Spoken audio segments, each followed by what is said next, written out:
From the mountains of central British Columbia to you listening around the world, this, my friends, is Spaced Out Radio.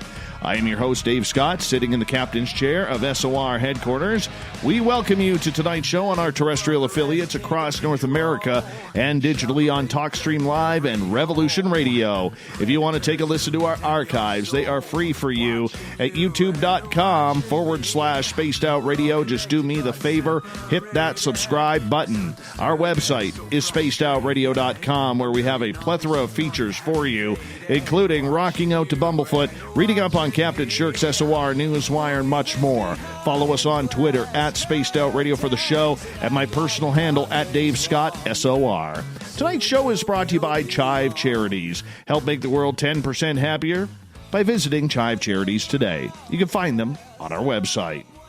Back on June 1st, 1996, nearly 24 years ago, John and Joyce Edmonds were looking for some property to buy in Arizona when they decided that a ranch in Rainbow Valley, Arizona was the one. Little did they know that there was going to be a major life-altering change. What has ensued for the past couple of decades beguiles all concept of reality. It's not supposed to be real. After 23 years, John finally told his whole story, the story of Stardust Ranch. It transcends its geography and John and Joyce themselves. It's become a story that has been reported on, has been scientifically researched, yet the phenomena continues. We're going to hear some amazing stories with John tonight. We're also joined by a good friend of John's, Bruce McDonald from Revolution Radio as well, where we broadcast, and we're glad to have him here. Then at the bottom of hour number 3, I will bring you the SOR Newswire, brought to you by Paranoia Magazine. Mr. John Edwards, we had you on a couple of years ago talking about Stardust. We're glad that you are back to share your story again. How are you? I'm good, Dave. I have to make one correction. It's Edmonds, not Sorry. Edwards. I apologize. I apologize, okay. Mr. John Edmonds. And Bruce, we're sharing the airwaves on Revolution Radio with you tonight. How you doing, buddy? Not bad at all. Thanks for having us, Dave. Not a problem. John, you know, a lot of people have heard your story, and they've heard many accounts of everything that you have gone through over the years. You have had scientists from the U.S. government check things out. You've had psychics. You've had investigators, UFOs, television shows, absolutely everything. And I think I know you well enough that you weren't doing it for the press. You were doing it basically to try and figure out what the hell is going on down there. For people who may not understand Stardust Ranch, please explain what the ranch is all about and how you acquired the property. Let's start at the beginning. June 1st, 1996. My wife and I, we had been looking all over for a ranch that basically eventually we could retire at, and I could raise horses and rescue horses and retrain them to work in equine therapy. I'm a psychiatric social worker by training, profession, and education, and about 30 years of experience. And horses are pretty awesome to work with kids, work with vets, and work with survivors of domestic violence because they just accept pretty much anything and everybody, and they're unconditional. And that's what a lot of people need in order to kind of get in a comfort zone and relearn, how to be able to live in the world. And unfortunately, it didn't really come about exactly the way I had envisioned. We moved in, like I said, June 1st. The very first thing that happened was that when we pulled up with a great big truck full of all our stuff, we went into the house in the morning and we found out that the folks that had been here had moved. And so here we are with all our stuff in the truck and no place to put it, which was a real problem. So I called the realtor and I screamed bloody murder. And he said he would get somebody out there to figure it out. He said, go out to eat, go out to a movie, go do whatever you can for 10 or 12 hours. And when you get back, it'll be empty. So I took him at his word. We came back that evening, walked into the house. The house was empty. I went out to where the pool area is, and it's a great big diving pool, huge diving pool. And I turned on the lights, and lo and behold, everything that was in the house was in the pool. And I'm talking appliances, refrigerators, personal items, you name it, it was all in the pool. And so again, I called the realtor and I said, this is a real problem. It got from the house somehow out into the pool, but it never got in somebody's truck and left. What am I supposed to do? And he goes, well, it's kind of your problem at this point. Figure it out. And so basically that's what I ended up having to spend the next couple of weeks doing was, getting everything out of the pool and trying to make arrangements to, move our stuff in and carry on from there. That was just the very first day. And for the most part, Dave, I'll tell you, it has really not slowed down too much on the weirdness factor. I got to tell you, a lot of people would say, when you're starting off with that sort of bad juju on the farm right off the bat, that this is something that maybe you were questioning whether or not you made the right decision.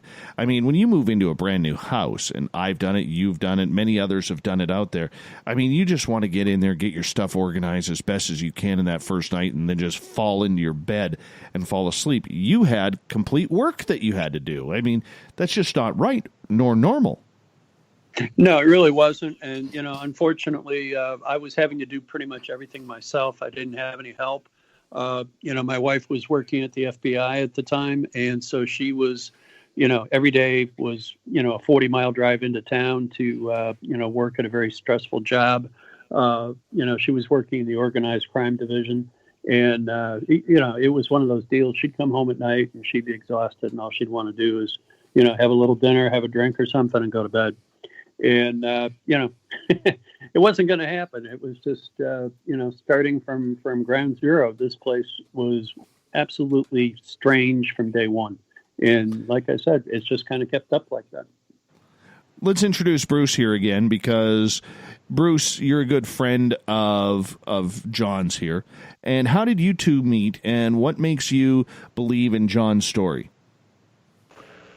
Well, I met John in, I guess it was about the last quarter of 2012, and a mutual friend introduced us. I'm a writer, and John and I, we've had a book out on market since December 31st, Stardust Ranch, The Incredible True Story. And I was asked to take a look at this story, and I did. I gave John a call. We started to talk. Now, I had no background in the UFO world. In fact, I was coming from, literary writing. I was actually reviewed in the Vancouver province. I wanted to be a literary writer. And this was a nonfiction project, and I didn't have any background in UFOs or stuff. I mean, I had seen a few. I didn't disbelieve in them. And, I met John, and there was a sincerity in what he was saying. I didn't think he was making anything up. There wasn't anything on the internet back then about this to research it or anything. So we started to work on the book, and then after about 5 months, I quit. I kind of got spooked off it. We can get into that later in the interview if you want. And then I changed my life completely. In 2014, I moved to Costa Rica, and I built a series of buildings way off in the mountains in the southern part called the Talamancas, and my son and I built them. And I live here now. I grow all my own food and everything. And one day I was walking around the house, and I said, it's time to write John Edmonds' book. The idea just literally popped into my head, Dave. And I gave him a call, and we wrote the book, and we published it. And that's it. The story from my perspective is 100% true. In the course of the months we were working on it this time, I had a lot of experiences that I don't know how they happen. I really don't. I think it was the sustained energy of talking to John every day for anywhere from 1 to 3 hours on Skype, recording the calls, writing it all up, going over chapters. But yeah, I had quite a number of things happen to me here writing the book. This happened in 2012 as well. In 2013, when we worked on it the first time, I was living in Toronto at the time.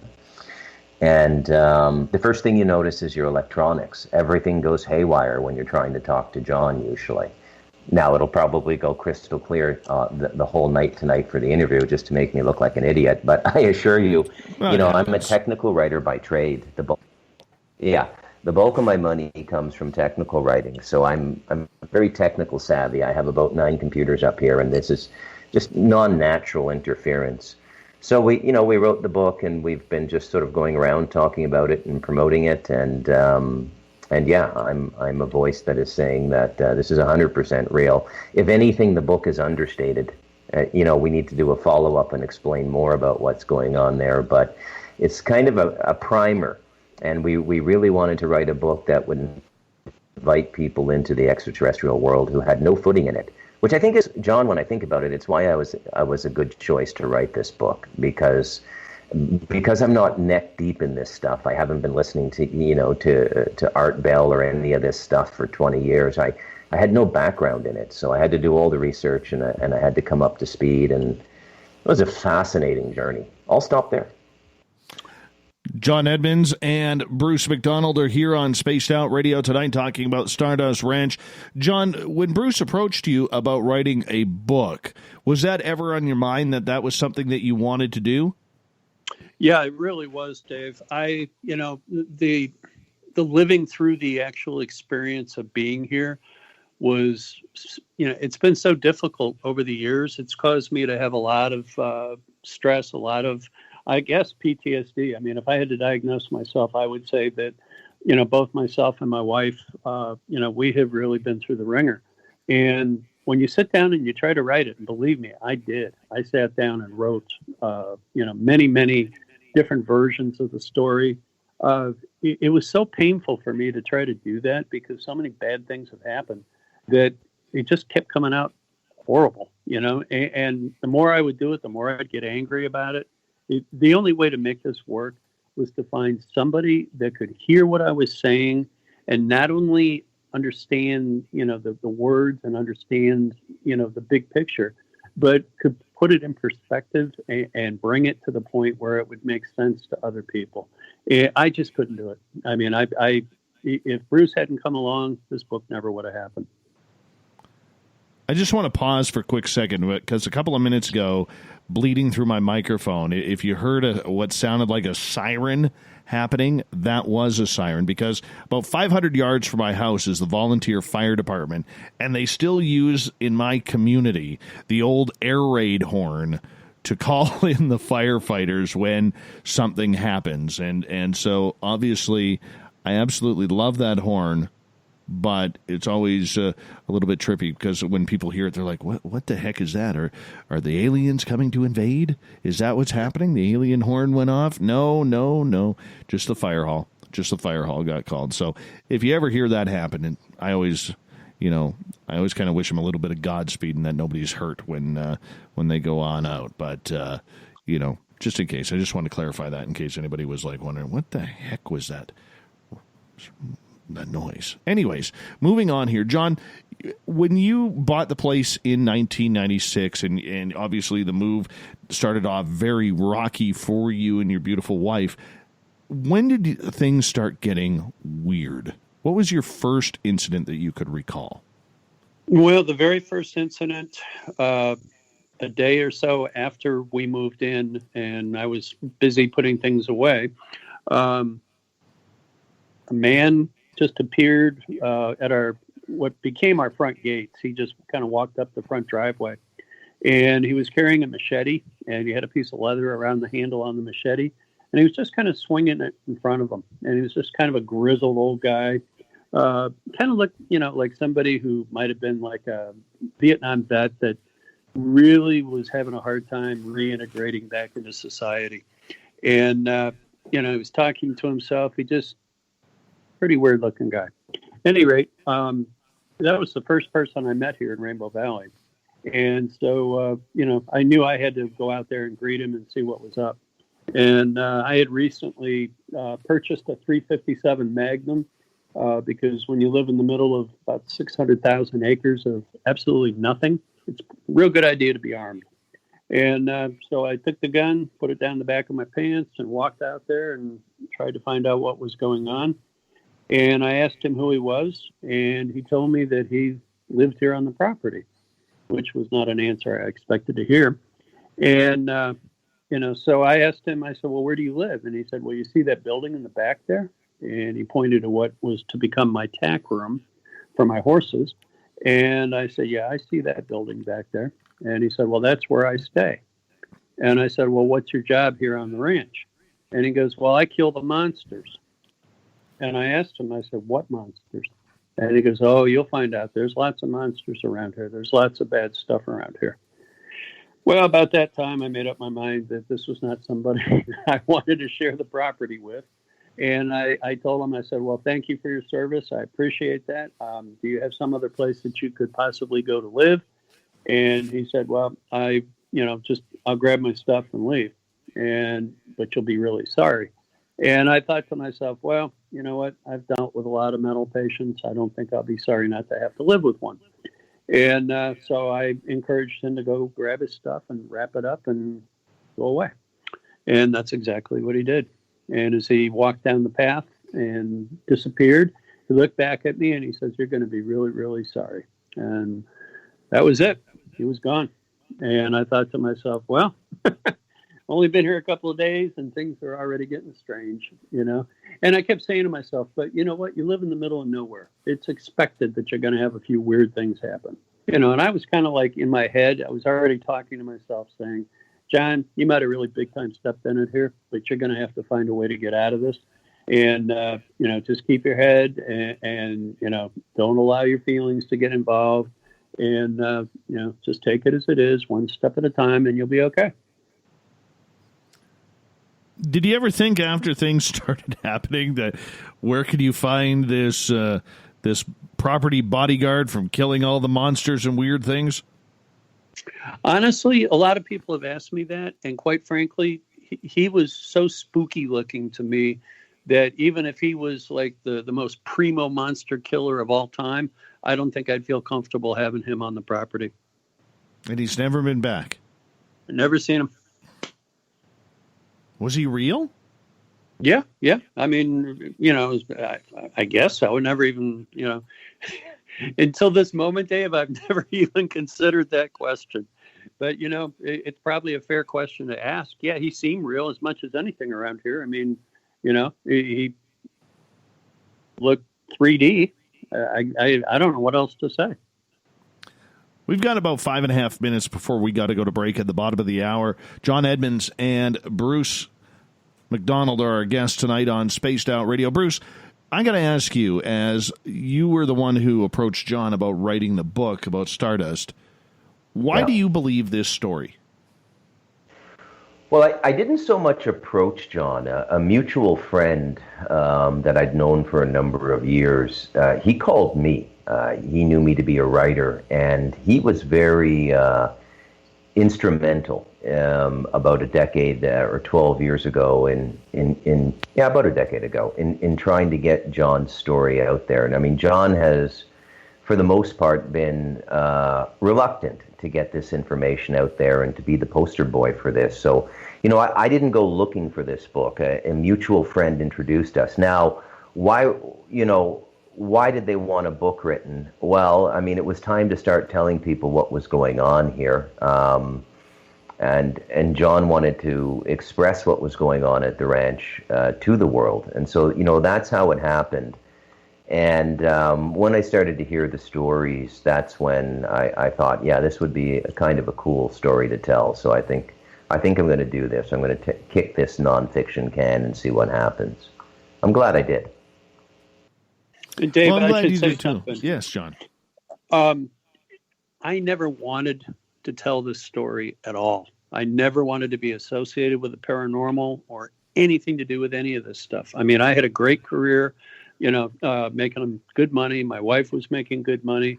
We were successful. We were doing all the things we wanted to do, pretty much. And then we bought this ranch, and all this stuff started happening. And we asked ourselves, what are we going to do with this place? I mean, we can't just, not tell somebody and put it up for sale and try to get our money back. And if we tell anybody what's going on here, number one, nobody's going to believe us. And number two, they're not going to want to buy the place. And so I thought to myself, you know what? I'm kind of stuck with it. I mean, it's just one of those things. Sometimes you make bad decisions. And I got to tell you, my wife did not want to buy this place. I mean, she told me straight up that she had a lot of bad feelings about it. And I was just sick of looking. I mean, we had been all over the country looking at properties, and I just was incredibly tired of traveling, looking for some place that we could afford that would get the job done. And so, in spite of what she said, I ignored it, and I said, I'm going to buy it anyway. And I've been paying the price ever since. Now, you recently, last time you and I talked on social media, which was actually, unfortunately, about a year ago, you were trying to sell this ranch. You were done. Mentally, you were done. I recall you telling me that. And I thought you had a buyer for it. We've had a bunch of different individuals that stepped up that said they wanted to buy the ranch. A couple of them were qualified, semi-qualified, and I don't really understand it, but the realtor was not able to make the situation close. And, it's just kind of keeping in par with things. As far as being over the ranch, I would move out tomorrow if the right money came along. But the problem is that ranches are expensive, and to try to replace this place with something where I can have horses and we can still be, in a good position to be able to provide an income for ourselves and do everything that we need to, it's going to be at least a few $1 million. And I've got a few $1 million in this place. So, I'm not going to walk away and just give it away. We're going to move eventually. I'm not sure how that's going to happen, but we will move. As far as selling the ranch goes, if somebody comes along that has the right money, we'll sell it to them. If not, then we'll just hold on to it and do something else with it. Do you want to leave? Yes, absolutely. I would sell it tomorrow. Okay, but outside of the sale, like emotionally, physically, are you just worn out from the ranch? Am I sick of dealing with it? Yeah, I am. I'm not sick of ranching. I'm not sick of dealing with the animals. I'm not sick of dealing with, a rural lifestyle. I love all those things.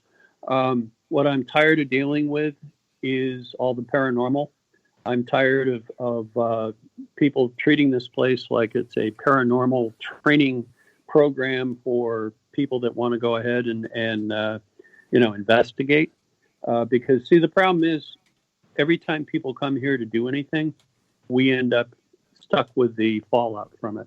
Right. People come, they stir things up, and the next thing you know, for a week or two or a month, sometimes longer, we have all sorts of we have all sorts of hell break loose. I mean, we have bad things happen, and I just don't want to deal with it anymore. Gentlemen, I'm going to get you to hold on right there because we are going to go to break at the bottom of the hour. John Edmonds, Bruce McDonald. We're talking the Stardust Ranch tonight. They've got a great book on Amazon called The Stardust Ranch. Make sure you check it on out. True accounts of all the weird, strange phenomena in what was supposed to be paradise in Arizona. We'll be back with more Spaced Out Radio right after this.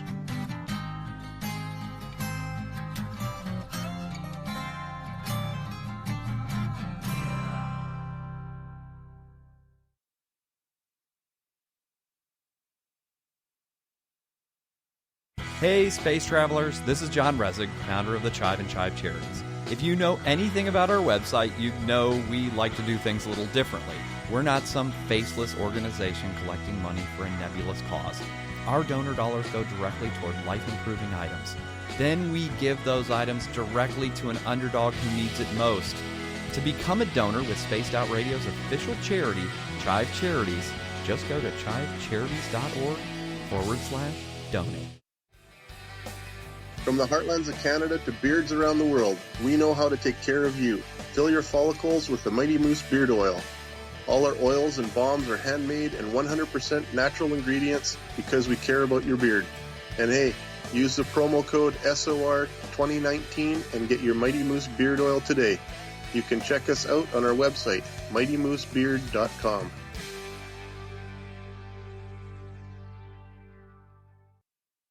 Hello, this is your guitar man, Ron Bumblefoot Thal, and I have to tell you, I love the response I get for Little Brother is Watching from Spaced Out Radio fans. It's amazing how music can inspire and make people think deeper about what's going on in the supernatural world.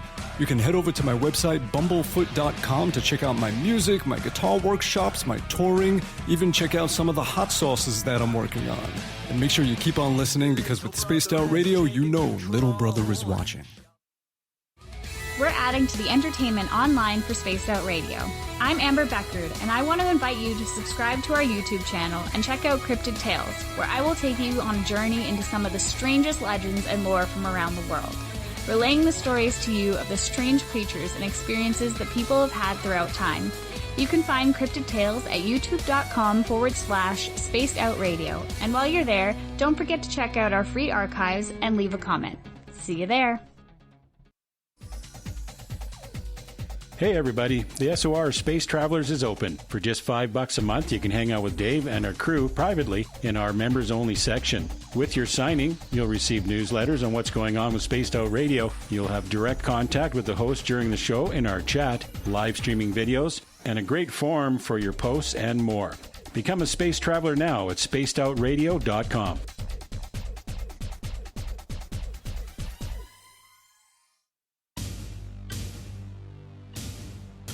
You wanted new SOR gear, and now you can have it. The SOR Vault is fully stocked with t-shirts, hats, hoodies, mugs, and everything in between, with great logos for you to choose from. So head on over to spacedoutradio.com, click on the SOR Vault, and go shopping. Pricing is quite affordable, and you can look good representing your favorite show. So go to our website and pick up your new SOR wear at the SOR Vault today. If you like it hot, real hot, then heat up your meals with Bumblefoot hot sauce. Get your Bumblefoot hot sauce today. The sauce, Bumblicious, and the 4 million Scoville unit Bumble. We're going in hot, real hot, coming out even hotter. Keep the milk nearby and tantalize your taste buds tonight. Bumblefoot hot sauce, available now at kajans.com. Cold drinks, great food, and the best music in Vancouver. The Moose Vancouver is the place to be, open until 2 a.m. nightly. Everything on the menu starts at just $6.95. Who serves food that cheap anymore? At the Moose, you'll never know who you'll run into. Rock stars, actors, athletes. It's the place everyone wants to be. So join us at the Moose Vancouver, the official party bar of Spaced Out Radio. Hello, Space Travelers. It's me again, Carl. Don't forget to join the Space Travelers Club for just $5 a month and follow Spaced Out Radio on Twitter at Spaced Out Radio. Our Instagram, Dave Scott SOR. Our Facebook page is Spaced Out Radio Show. Our archives are free at youtube.com/Spaced Out Radio. Come woo it up with Spaced Out Radio today. Bye!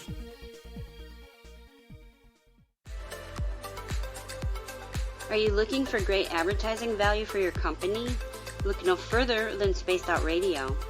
We have a multitude of places to get your name out there, including commercial ads during the show, special promotions, and banners on our website.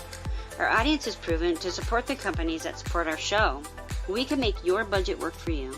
So for more information, please contact us at sales@spacedoutradio.com. At spacedoutradio.com, we are keeping you up to date on all the news with the SOR Newswire.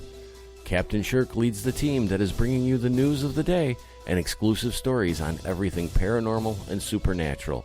It's free to read, it's updated daily, and it's right there for you. The SOR Newswire is a one-stop shop for the news of the day. Check it out at spacedoutradio.com today.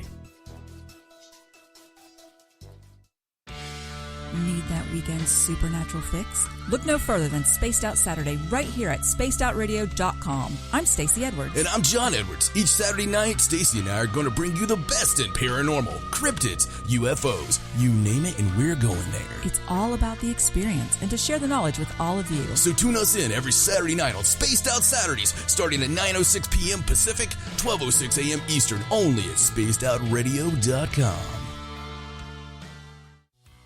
We're taking Sunday nights out of this world on Spaced Out Radio. This is Michael W. Hall, also known as the Paranormal Lawyer. Together, we're going to go on an exciting journey into the unknown. I'm going to bring you some of the best interviews in the paranormal and supernatural to start your new week off on a freaky note. So tune in to Spaced Out Sundays with me, Michael W. Hall, only on spacedoutradio.com.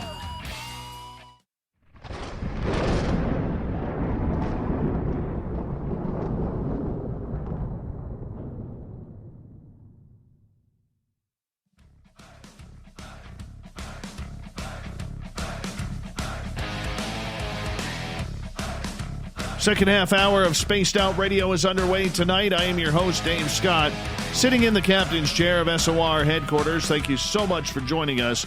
Really appreciate you taking the time. We want to remind all of you that if you miss portions of this show or others, you can check out our free archives by going to youtube.com/Spaced Out Radio. Do old Davey the favor. Hit that subscribe button. Our website is spacedoutradio.com, where we have a plethora of features for you, including rocking to Bumblefoot and reading up on Captain Shirk's SOR Newswire. Follow us on Twitter, will you? At Spaced Out Radio for the show and at Dave Scott SOR for my personal handle. Tonight we are talking all about the Stardust Ranch and the weird shenanigans that continue to happen there to this day. Owner John Edmonds is our guest. He wrote a book with Bruce McDonald about the Stardust Ranch, which can be found on Amazon right now. Gentlemen, welcome back. Thank you, Dave. Thank you. John, I want to ask you right off the bat here, if you don't mind. Before the aliens showed up, did you have a lot of paranormal activity, or was it just all extraterrestrial? Well, I'd have to qualify that a little bit. Throughout my life, I've run into a lot of, sort of strange, weird stuff. But again, I always like to think of myself as being pretty normal and working hard to just be an upstanding, good person. And so I wouldn't pay much attention to it. We got to the ranch, and it was so in our faces about everything that was going on here. Just didn't have a choice. I mean, it was not something that you could deny, even though, Joyce, my wife, and I both did everything we could, to try to explain it away, to try to say it was just a coincidence. There's just no coincidence. I mean, it is what it is.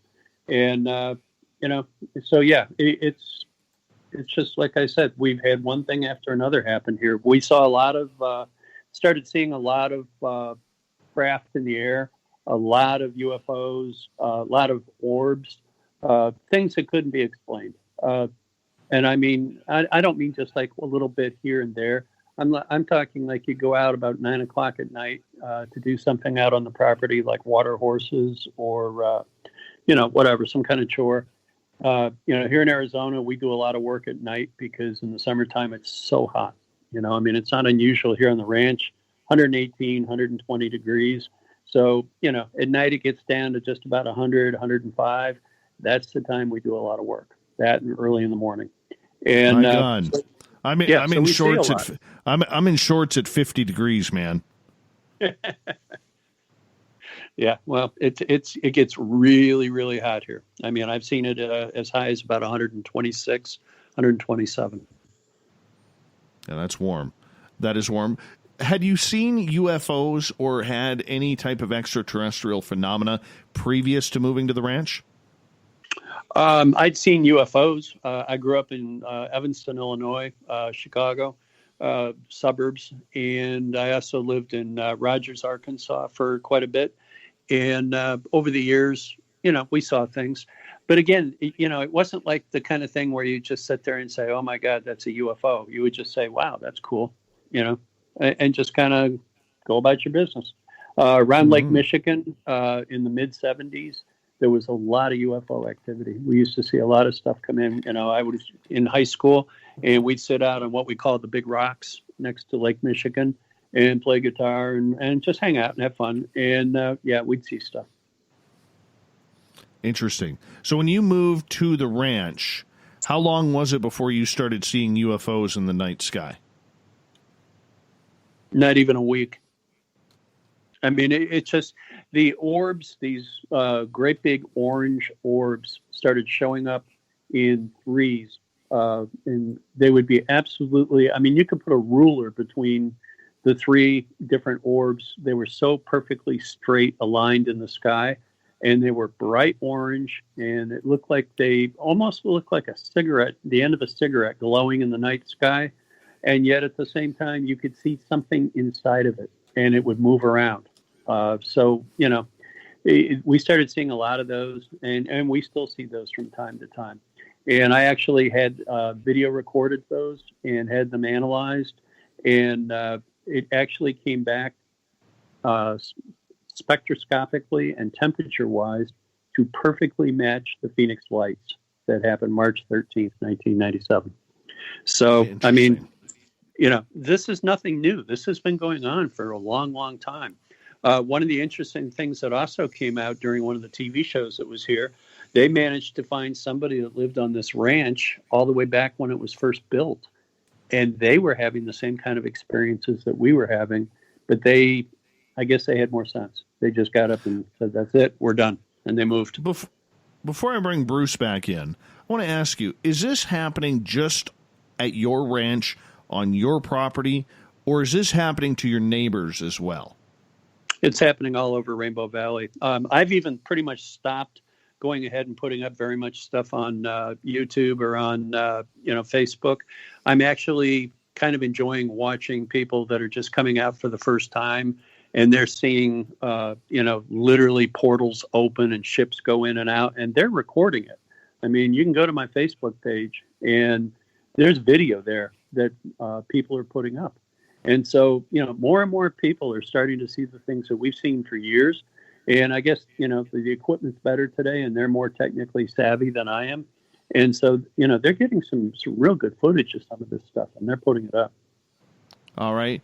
Bruce, I know that you felt that, as you stated earlier in the first half hour, that you're like, I got to write a book about this. I have to.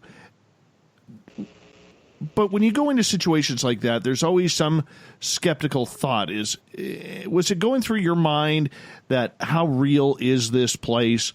I got to see it for myself. I wonder if I go there, if I'm going to have that experience. No, I knew it was real. It proved out to me in ways that are difficult to describe. The technology anomalies.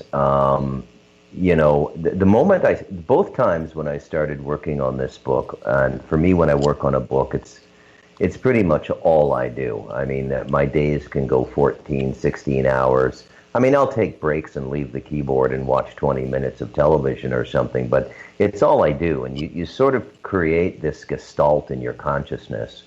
And then you start dreaming about all of this stuff and everything. And let me go a little bit more into why I left in 2013. So, despite the fact that I wanted to be a fiction writer, a literary fiction writer, a la Hemingway or whoever your favorite writer is, I didn't go that route academically. I didn't get an English degree and a master's in fine arts creative writing. I got the meat and potatoes degree. I got a journalism degree, and from Ryerson University. I can say that because you're Canadian. Hold on. Second best broadcasting program in Canada, next to British Columbia Institute of Technology, where I graduated. Just saying. Okay, man. This is the Leafs, and now this. I mean, it's nonstop. What am I supposed to do? I'm an Oilers fan. You're a Leafs fan. Yeah. I go to BCIT. You go to Ryerson. I mean, there's some serious stuff happening here, Bruce. We're going to drop the gloves here. You know that. We're going to drop the gloves. We may have to. All right, I'm good. Only if we could go for beer after, though. Sure.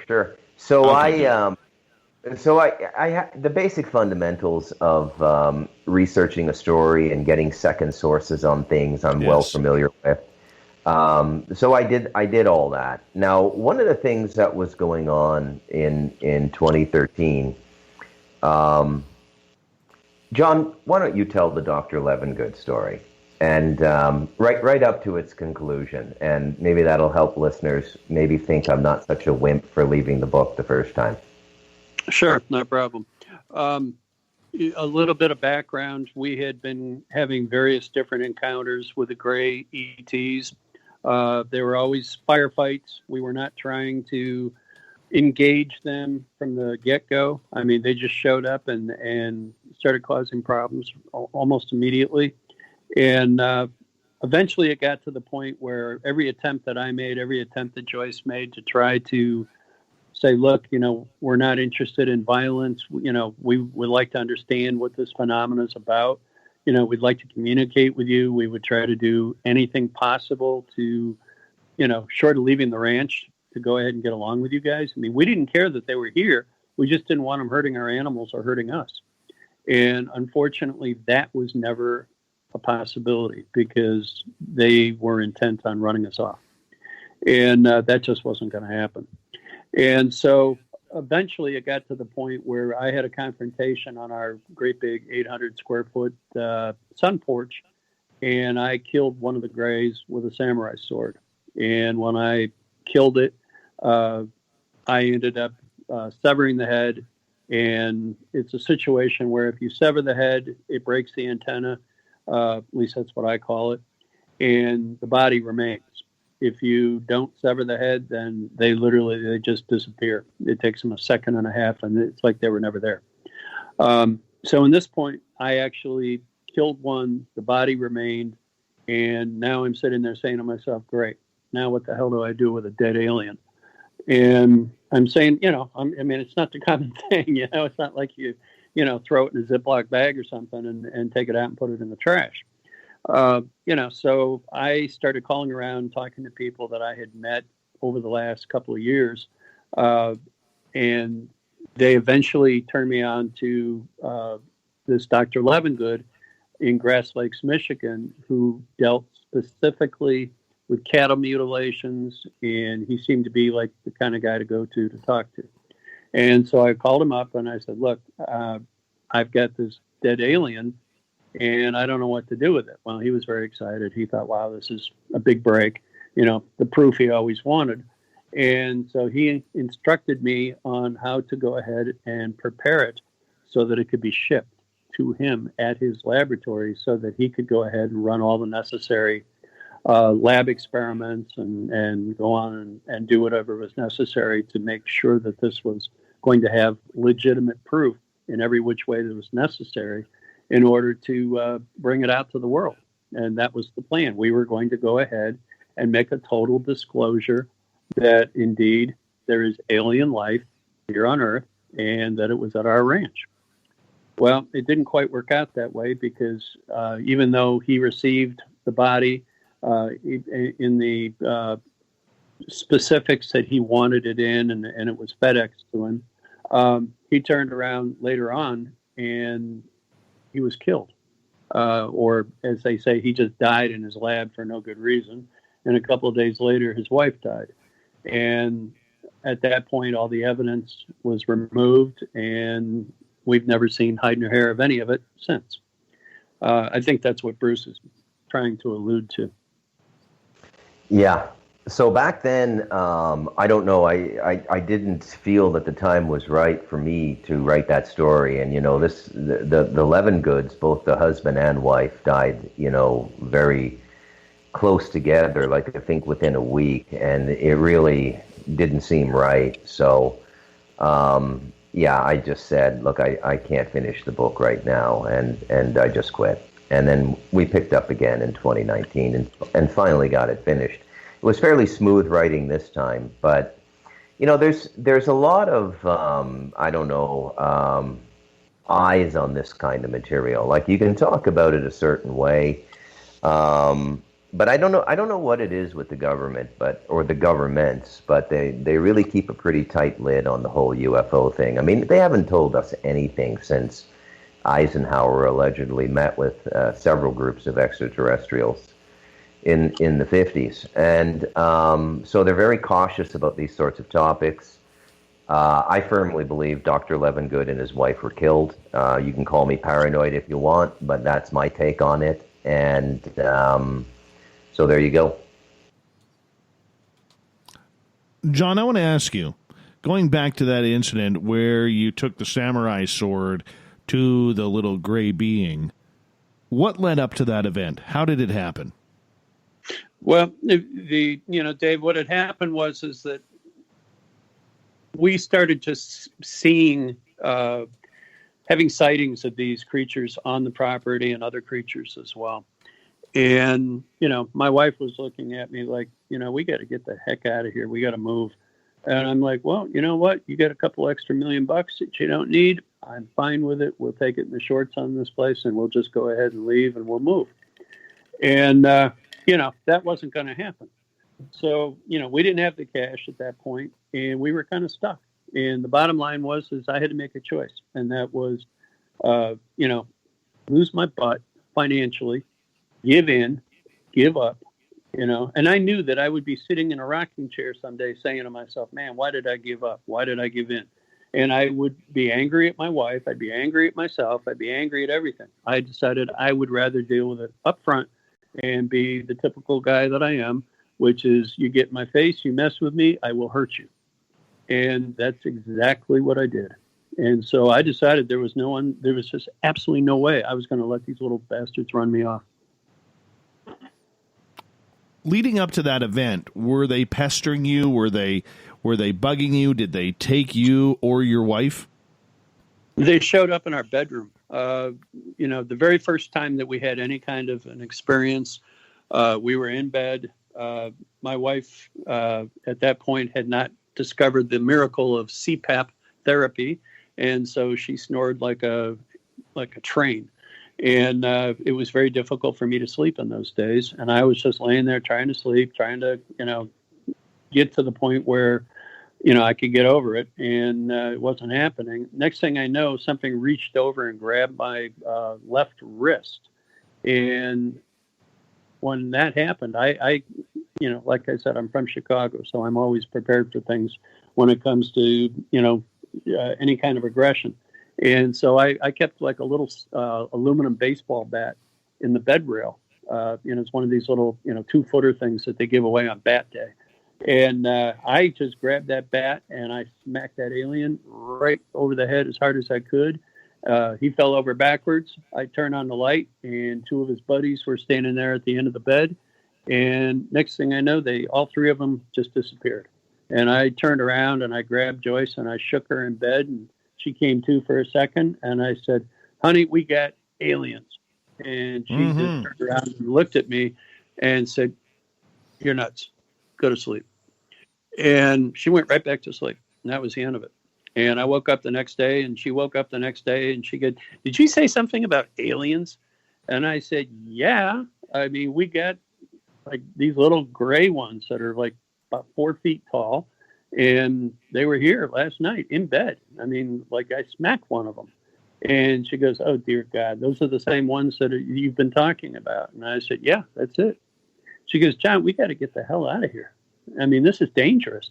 And I said, again, why don't you go back to, either go back to Wisconsin and stay with your family for a while, or go stay in town, do something. But I'm not leaving. I'm going to take care of this. And the more that it presented a problem, the more I became absolutely adamant that I was going to go ahead and get rid of them. And, I've spent all this time since doing exactly that. Yet they keep coming back, even though you killed one of their brethren.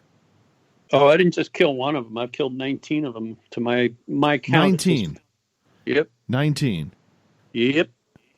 But the interesting thing is, Dave, that about a year ago, another species showed up that I've never seen. I don't have a name for it. I mean, there's pictures out there that I've put out.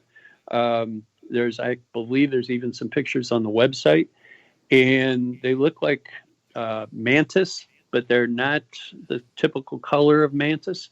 They're more of a blue or even a pink color. And one of them showed up literally about 2 feet from where I'm sitting right now, and just literally just looked at me. And I looked at it, and I remember saying to myself, this is the part where everybody tells me to take my phone and take pictures of whatever I'm seeing. And so I grabbed the phone and I explained to the being that I would like to take some pictures. It didn't seem to, have a problem with that. So I clicked off 4 frames. And then no sooner than that happened, I said, we have a problem here on this ranch with other ETs. And if you are here with the idea that you're going to be here on a regular basis, I'd really appreciate it if you would kind of like take the dominant position of the ETs and put all the rest of them in check and keep these guys from hurting us. And in the last year, that's worked real well. We haven't really had that many problems. But when you got aliens, man, it's hard to get rid of them. It's hard to get rid of them.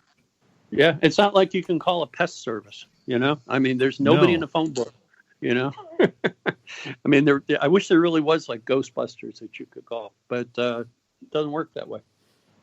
No, and so I'm going to ask you, when you where the hell did you come up with pulling out a samurai sword against one of these, man? Like you're in Arizona, you're packing a .357 Magnum, right. and you go all samurai. Yeah, actually, it was kind of a trial and error experience. I tried shooting a couple of them, and when you live in a house that's made out of block and you have tile floors, guess what? Bullets bounce. Not to mention gunshots make a lot of noise. Very unpleasant.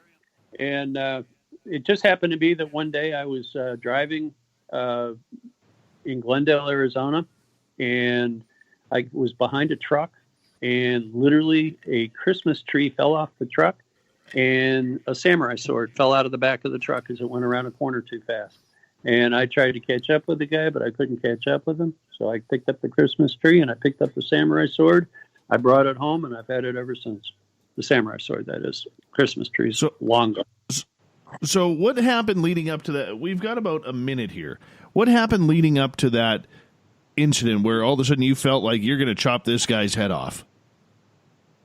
I had just, seen these things over and over and over again, and they had ended up at one point mutilating a couple of my horses. They had killed a couple of my dogs, and it was all out war. I mean, at that point, I had decided that I was going to do whatever it took to kill as many of them as I could. I mean, I picked out a place over the fireplace. I was going to mount one and have absolute proof. You haven't got to do that yet. Not yet. That would still be a goal for me, my friend. If you get two, I would like one for the studio here, if you don't mind. We'll see what we can do. All right. Gentlemen, we are just about 20 seconds here from going to break at the top of the hour, and we got to learn more about this. Greys, horse mutilations, aliens, mantid beings, and we also got to remember that Mr. Edmonds has just a fantastic mustache as well. And you all know how we like good facial hair around here because we are sponsored by Mighty Moose Beard Oil, and we appreciate that. So, you know what? We're going to go check things out through the break. You hang on. We're going to hang on because we're going to get more into aliens, the Stardust Ranch. John Edmonds, Bruce McDonald, their new book, Stardust Ranch, is on Amazon right now. You can go pick it on out. Go learn more on the Stardust Ranch tonight.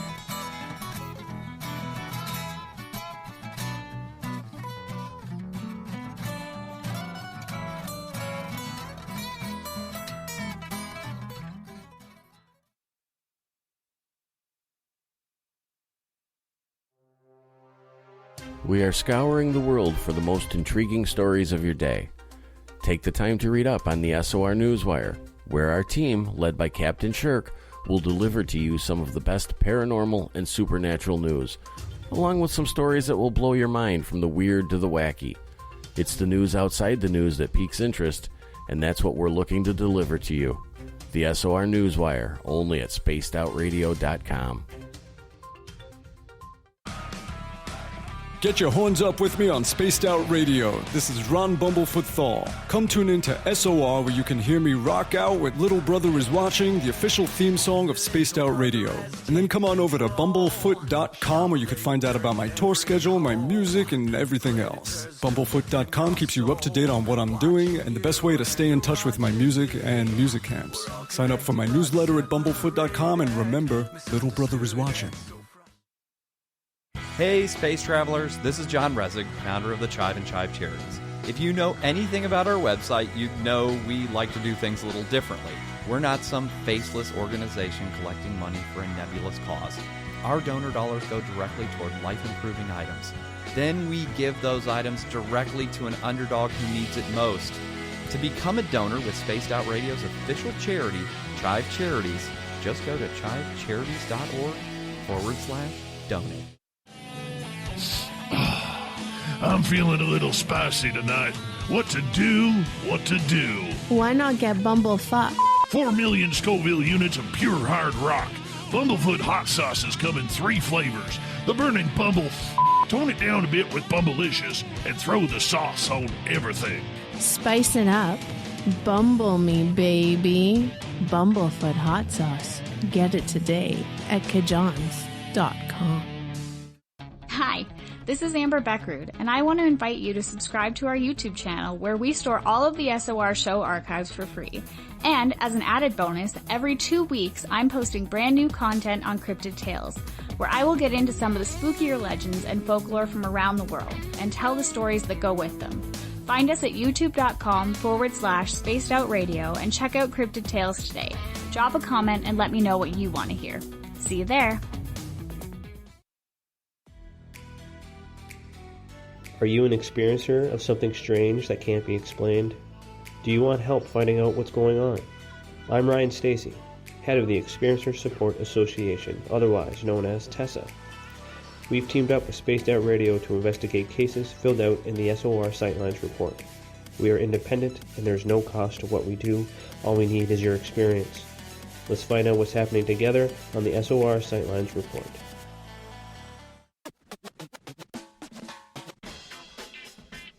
The SOR Vault is open for business, and do we have some cool swag for you to pick up? All you have to do is head over to our website and click on the SOR Vault. You have a variety of cool logos to choose from, and put them on anything you want. T-shirts, hoodies, hats, coffee mugs, you name it, we can get it to you. So do your shopping by supporting the store you love. Get your Spaced Out Radio swag at the SOR Vault today.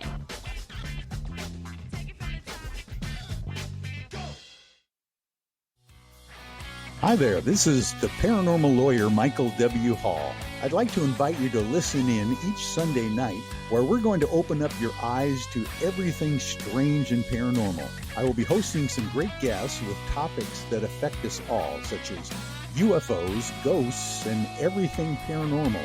Let's learn together on Spaced Out Radio Sunday with myself, Michael W. Hall, the paranormal lawyer at spacedoutradio.com. We all know on Spaced Out Radio we love a good beard and mustache, so why not take care of your facial hair with Mighty Moose Beard Oil? Made in Canada, we're taking care of beards and stashes around the world. We use 100% natural ingredients with our oils and balms to make your whiskers feel silky smooth. Use promo code SOR2019 at mightymoosebeard.com today.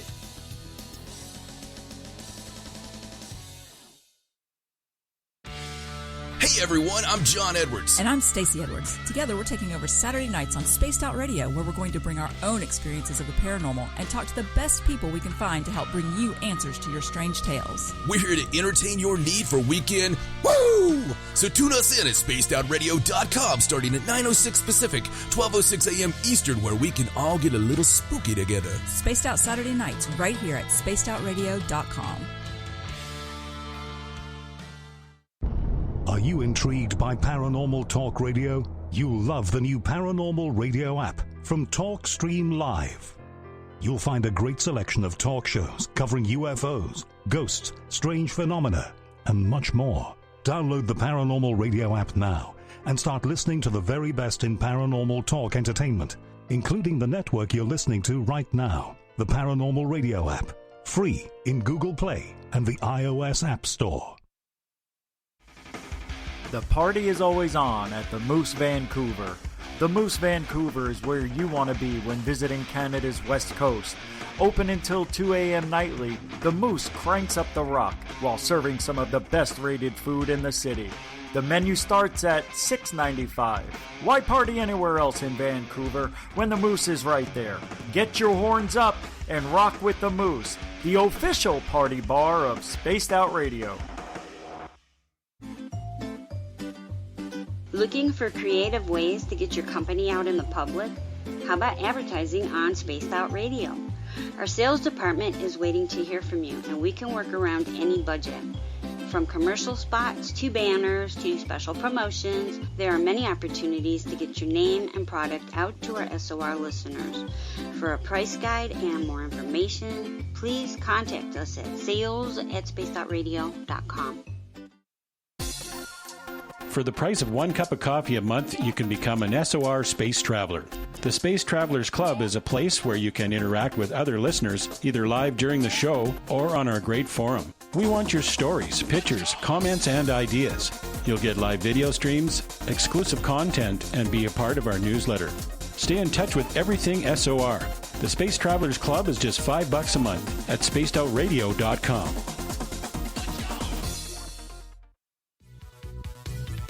Hello, Space Travelers. It's me again, Carl.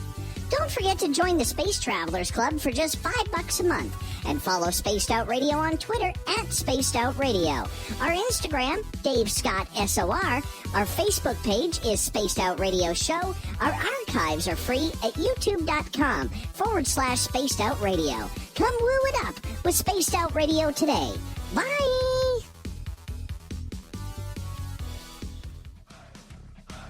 You're listening to Spaced Out Radio with Dave Scott. Follow Dave on Twitter at Spaced Out Radio and on Facebook, Spaced Out Radio Show.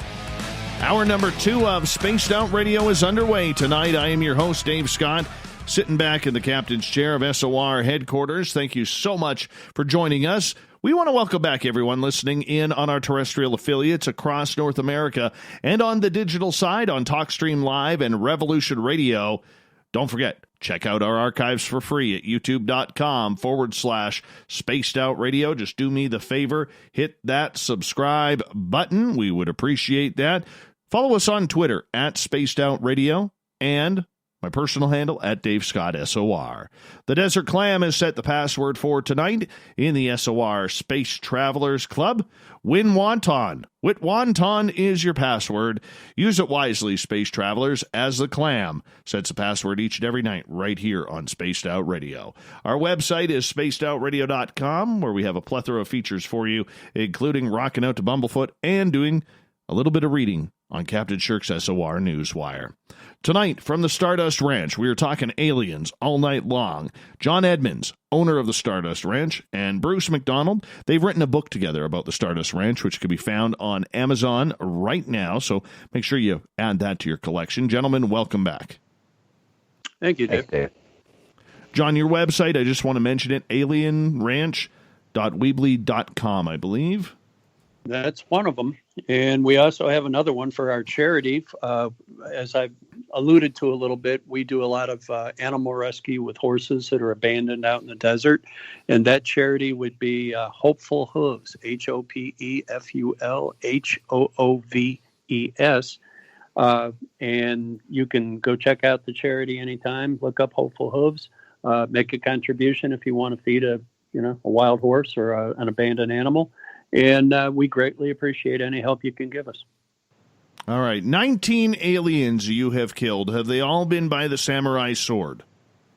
No, I can honestly say that in a couple of cases, there was no sword available. And it was a situation where literally it was a hands-on experience. Realize there has, over the years, losing my dream of having just a nice, quiet, relaxing ranch in the desert where I could raise horses, brought me to a great state of anger, rage, whatever you want to call it. And when situations occurred, there were a couple of times I'd literally just grabbed them by the ankles and picked them up and beat them against the walls. Is it true what a lot of people say, that these alien greys, they're not very strong? They're very meek and weak entities. Depends on which version you're encountering. The little tiny ones that are, about 3.5, 4 feet tall. Yeah, they're no big deal. You start getting up there in the, 5-foot range or even higher with the tall grays. It's a whole different story. I have not had particularly too many encounters with the real big ones. I've seen them. They have showed up. But we really haven't gotten real physical with each other. All right. So out of those 19, how many have been of the tall variety that you have claimed? None. Do you know when they're going to show up? No, there's two things that go on. The energy around the ranch it changes. It becomes energized, where you kind of feel like almost the same feeling like there's before a real big electrical storm, where you could just feel things are different, and that usually pretty much alludes to what's going to happen, but not always. And there's sometimes it just literally, there's no rhyme or reason to it. It just happens. Now, Bruce, I want to bring you in here for a second. As an outsider to the ranch, somebody looking at it from an unbiased perspective, what's your opinion of what the hell is going on there? Excellent question. I think it's an electromagnetic anomaly. You can call it a portal. I think you might sometimes hear it referred to as a nodal point. The Rosicrucians love that term. It's just a doorway is what it is. But the one at John's Ranch is particularly grand, let's say. From what John has told me, we didn't go into this too much in the book. We talk about it, but it's not only a portal that can take you from the physical space you're in to another space, but it can also traverse time as well. So that's, I think, principally what's going on there is John has a couple, at least two, very significant portals on the property. And in writing the book and talking to different people who didn't make it into the book, apparently those portals have been there for about 8,000 years. I don't think they're naturally occurring. I don't think it's like an extraterrestrial race. What am I trying to say here?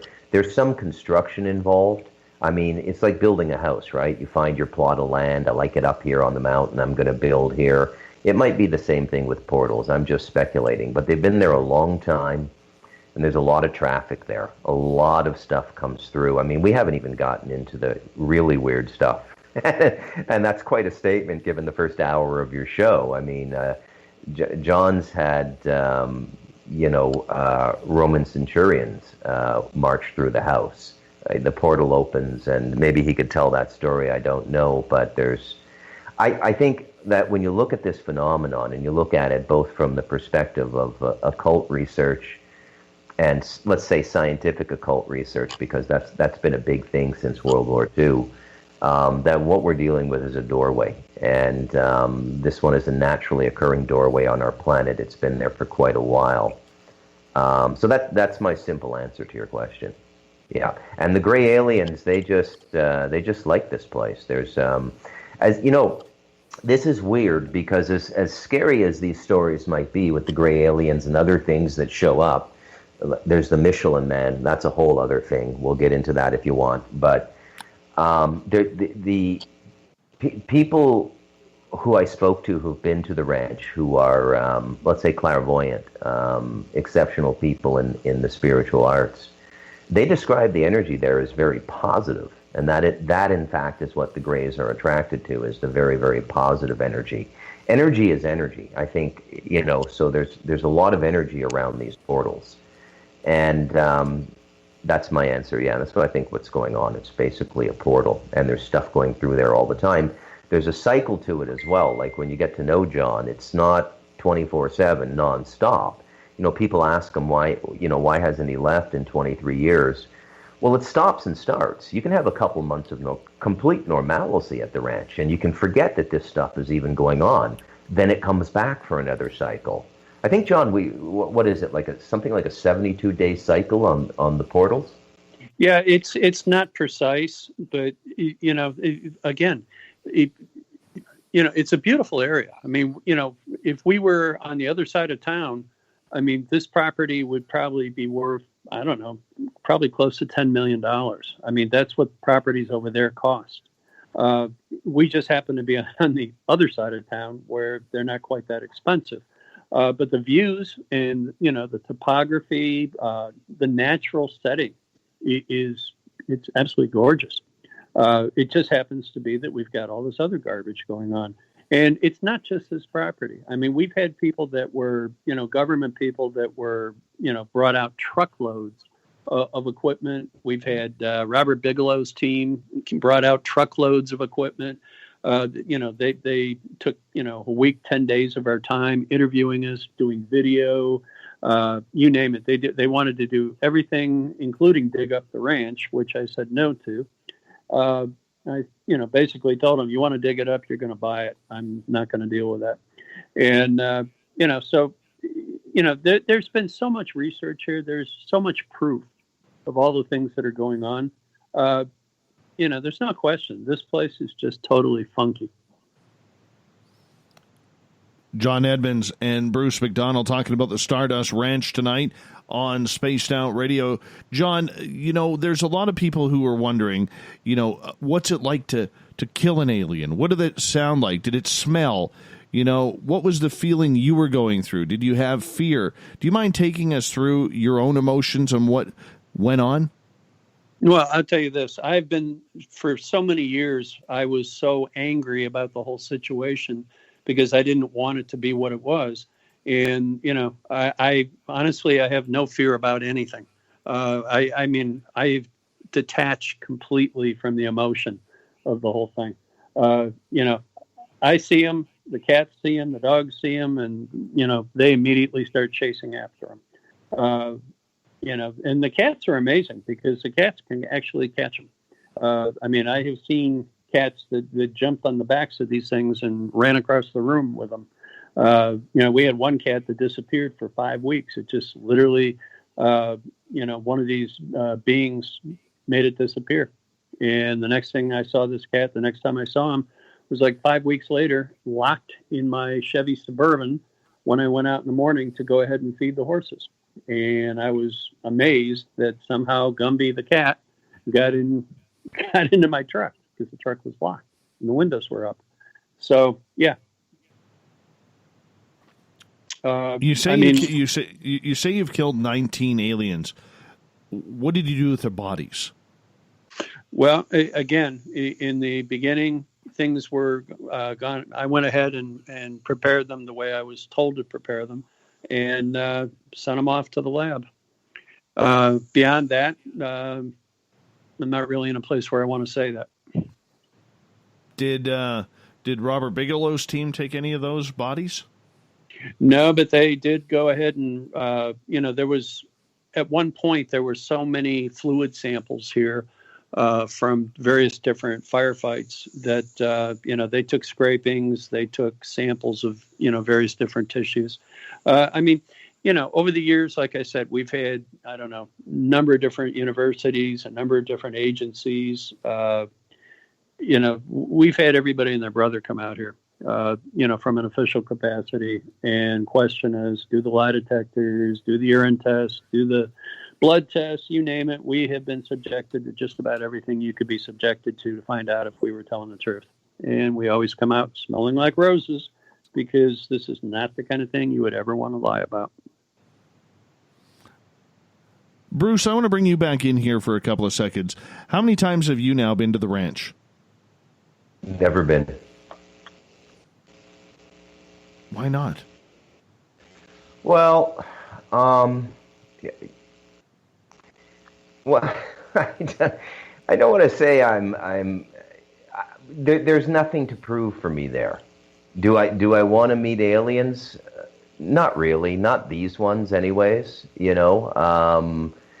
I just, here's my thinking, and you can call me superstitious if you want. I feel that if I went out to Stardust Ranch and spent 2 or 3 weeks there, something would carry out with me and probably be around me for the rest of my life, and I'm not sure I want that. There's, I already have it in some measure just from writing the book, okay? A lot of weird stuff went on writing the book the second time.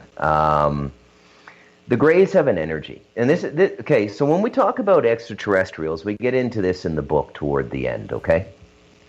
Extraterrestrials are almost like a religious experience. There's an internal and an external component to it. What's going on at John's Ranch is very external because of the portal. However, the extraterrestrials can also communicate to you directly in your consciousness, and I don't mean to sound like a borderline schizophrenic here. So in both instances, in 2012 when I started the book, and this time in 2019, Immediately you become aware of what I call the gray presence in your life. And it's kind of a sensation. I describe it as a little white noise in the back of your consciousness. And, it kind of drives you a little bit crazy after a while, like Chinese water torture. Now, the second time I was working on the book, I was about, a couple weeks in, and I had built up my gestalt, and I had built up all this psychic energy around the book. The ranch knew I was working on the book, and the Greys were here, and they can create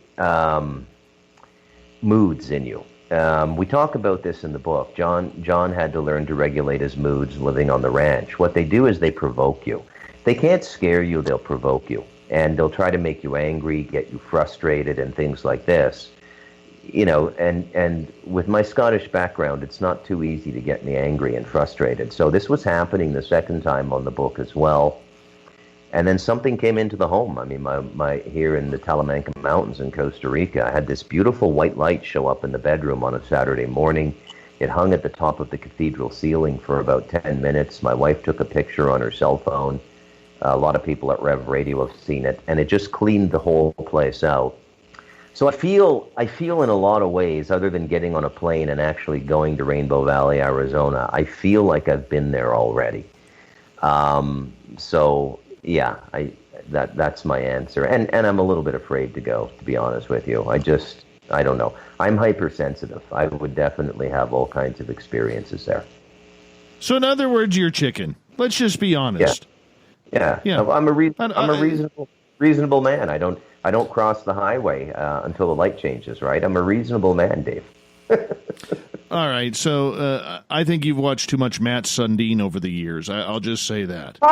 Oh my God, the nonstop provocation. Yeah. Hey, Yeah. I say it in due Canadian friendship. Yes, I know you are. I might get out there sometime. I mean, my 22-year-old son really wants to go. But yeah, I feel as though I've experienced the ranch. And boy, I'll tell you, a book like that, you should see the dreams you have. I mean, it's just mind-boggling. So like I said, there's a consciousness experience of extraterrestrials, which I've already had. And then there's a physical experience. And so, yeah. And, I've been to the ranch in my imagination, let's put it that way. John, when you are at the ranch and you see these things, these aliens coming in, how many different species of aliens do you think you've had on your property? Good question. I would say probably 5 or 6 at least. Maybe even more than that, maybe 7 or 8. Because the ones that never came in the house that were just on the property, I guess I count those, but I don't really give them much credit because, they didn't do anything to try to hurt us. They were just here. The Greys were the real problem. But there's been others. It's one of those things. I mean, the notoriety that the story has generated, we've met tons of interesting people. We've had a lot of people that, came and stayed with us. Some of them came and stayed with us for, 6 months at a time. And so, they had a chance to really see things. We've had other people that just, gone back and forth. They'd come out almost every day and stay with us, 24 hours. And, over time, they saw reptilians. They saw all sorts of things. One of the gals that was on the Ghost Adventure series, she had a chance to see a lot. And she and I have been friends for years. And so, it's just been one of those things. She knows exactly what goes on out here. I mean, she was the biggest skeptic in the world. And, told me straight out she wasn't going to believe it unless she saw it herself. And I said, hey, I don't care one way or the other. See, people, have a hard time with the fact that I really don't give a damn whether anybody believes me or not, because it doesn't affect my life any. I'm not out there trying to convince anybody of anything. If you don't want to believe, that's fine with me. It absolutely, I'll never probably know most of the people anyway. So what difference does it make? The bottom line is that we try to put the information out there for the people that want to know, the people that have had their own experiences that need to be able to get some kind of perspective to understand the big picture. And, that's what we were looking for. We're not trying to convince anybody of anything, I mean, the majority of people are just going to say, well, that guy's a nut job. Rainbow Valley sounds horrible. I'll never go to Arizona. You know what? Far out. That's great. No problem. But, John, there's also a lot of people out there who believe in what you're doing because they've had their own experiences themselves. So how do you deal with those people who are like, John, I just want one night to investigate on your property or just to hang out with my lawn chair and see what comes around. I got to confirm this for myself. We used to do that, but quite frankly, we're just at the point now where we're just over it. I'm 61 and I'm ready to do other things. I want to move on. And honestly, this is just not something that I want my life to remain being about. I didn't want my life to be about it in the beginning. And, I put in 23 years. I mean, I've been killing aliens longer than most people have a professional career. And, I'm done with it. I'm just ready to move on. Do you think it'll ever stop? Probably not here. But, every time I've traveled the world with my wife, we go other places. We don't have things happen. So I imagine wherever we end up, I think we can probably get a few good years out of it. We've got about 1 minute to go here before we got to go to break. At the bottom of the hour, John Edmonds and Bruce McDonald from the Stardust Ranch. John, as this continues, you said the energy changes when you are knowing when they're going to come around. If you were to feel right now, do you feel anything that's going to happen tonight, or are you in one of those dead spells right now? We've had it kind of comes and goes, but I mean, I was doing a broadcast with somebody else, that was actually on video, and a gray walked right up and stood behind me on the video. It's the first time, as far as I know, that anybody's ever had a ET on, live, video feed. So, it's hard to say. There's no, like I said, there's no rhyme or reason to it. There's no way to categorize it. There's no way to say, oh, this happens and then this will happen afterwards. It just happens in the real time. All right, gentlemen, I'm going to get you both to hold on here because we are going to go to break at the bottom of the hour. John Edmonds and Bruce McDonald are here talking about the Stardust Ranch. And literally, we're going to get into some weird, strange stories. We're going to find out about the Michelin Man, too. This is a story I've not heard yet. Aliens all night long with John and Bruce. Stay tuned. More Spaced Out Radio coming up right after this.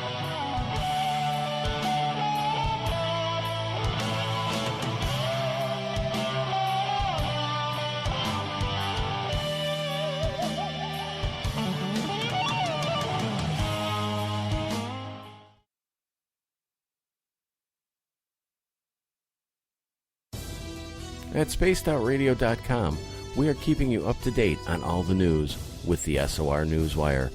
Captain Shirk leads the team that is bringing you the news of the day and exclusive stories on everything paranormal and supernatural.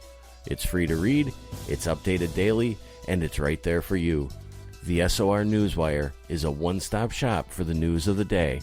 Check it out at spacedoutradio.com today. From the heartlands of Canada to beards around the world, we know how to take care of you. Fill your follicles with the Mighty Moose Beard Oil. All our oils and balms are handmade and 100% natural ingredients because we care about your beard. And hey, use the promo code SOR2019 and get your Mighty Moose Beard Oil today. You can check us out on our website, mightymoosebeard.com.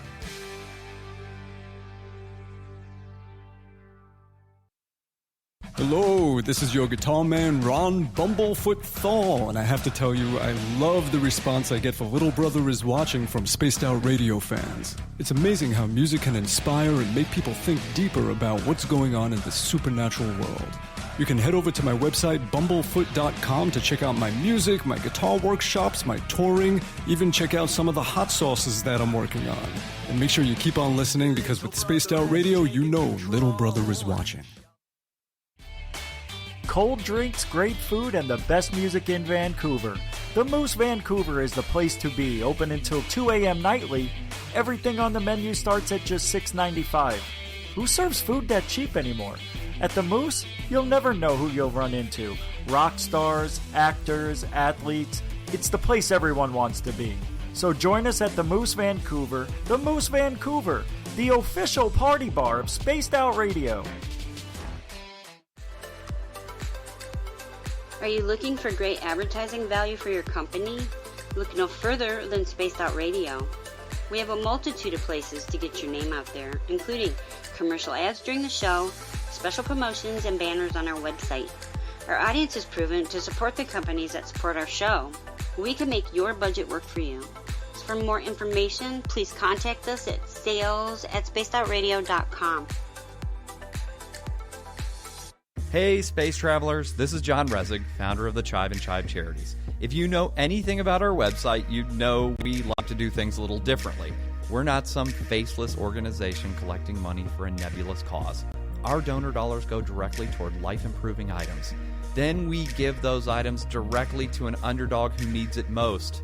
To become a donor with Spaced Out Radio's official charity, Chive Charities, just go to chivecharities.org/donate.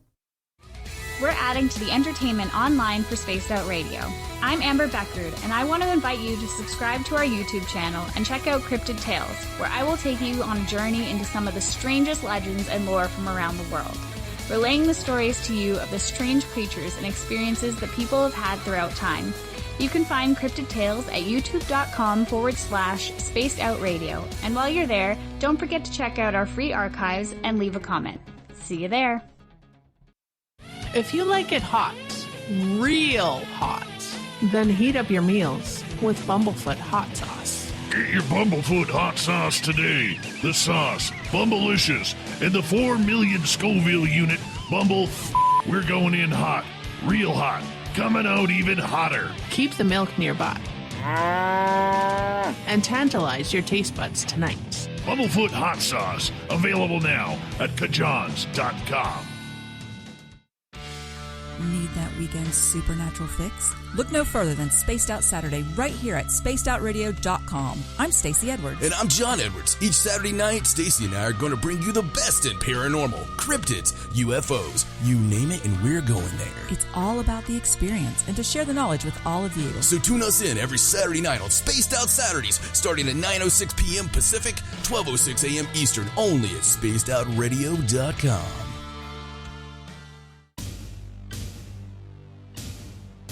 You wanted new SOR gear, and now you can have it. The SOR Vault is fully stocked with t-shirts, hats, hoodies, mugs, and everything in between, with great logos for you to choose from. So head on over to spacedoutradio.com, click on the SOR Vault, and go shopping. Pricing is quite affordable, and you can look good representing your favorite show. So go to our website and pick up your new SOR wear at the SOR Vault today.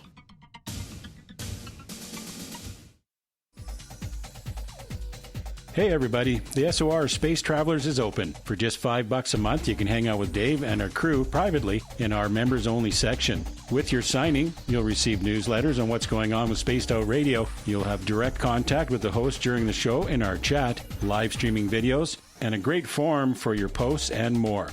Become a space traveler now at spacedoutradio.com.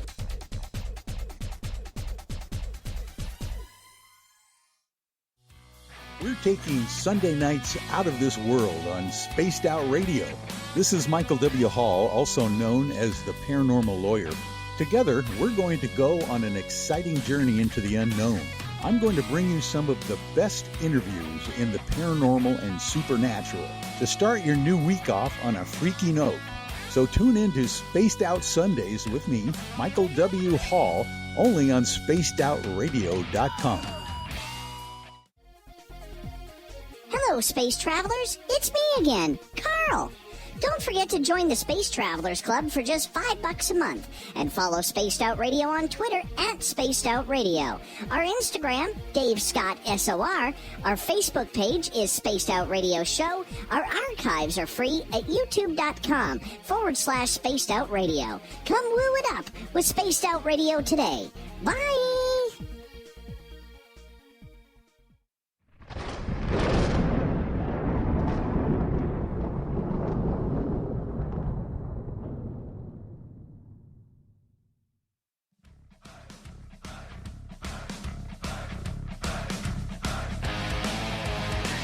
We pass the halfway point of Spaced Out Radio tonight. Thank you so much for joining us. I am your host, Dave Scott. Hair down, chilled out, relaxed, as we got a great show for you. Thank you for tuning us in. Reminder, if you've missed portions of this show or others, check out our free archives at youtube.com/Spaced Out Radio. Just do me the favor, hit that subscribe button. Our website is spacedoutradio.com, where we have a plethora of features for you. Read up on Captain Shirk's SOR Newswire. It's updated daily, and you can get your horns up for Ron Bumblefoot Thaler, music god around here.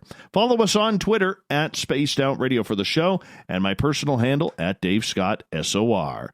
Tonight we are talking about the Stardust Ranch in Arizona. Owner John Edmonds is here, along with his co-writer of the book of on Stardust Ranch, and that is Bruce McDonald. Good Canadian kid. We won't hold it against him that he's a Toronto Maple Leafs fan, even though all of our listeners at Saga 960 in Ontario will be like, Dave, shut up. Shut up, Dave. We got John Tavares.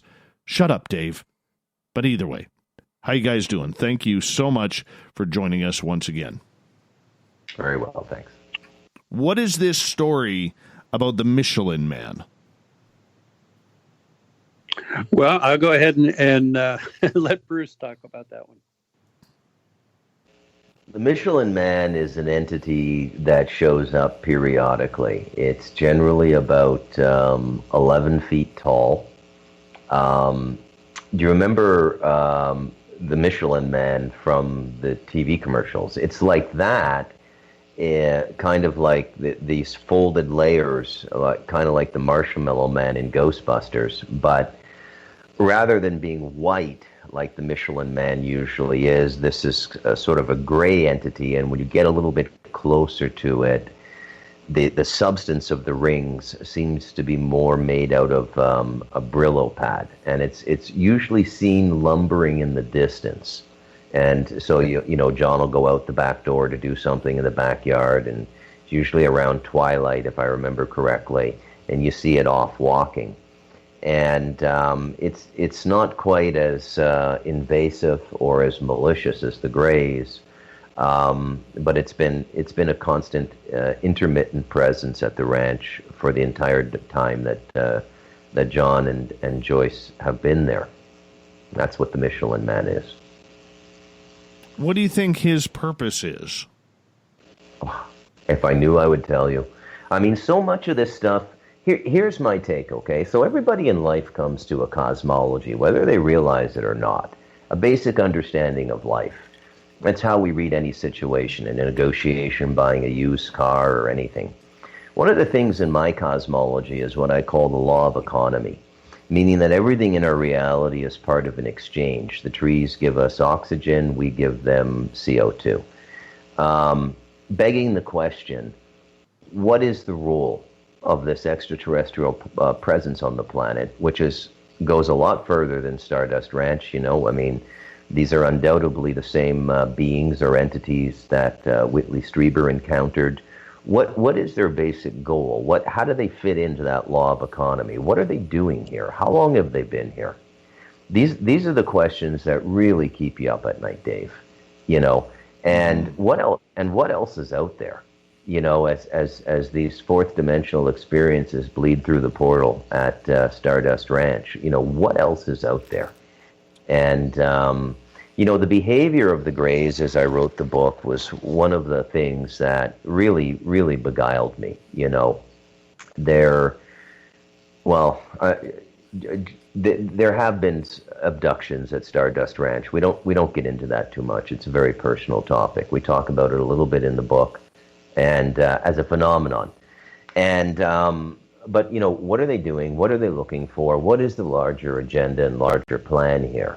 It's no accident that we started. When did we first start hearing the stories of the Greys? At the public level.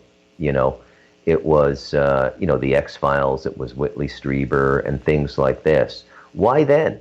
Why does it appear at that point in our timeline? Were they here before that and we just arrived at a point where we could see them and interact with them?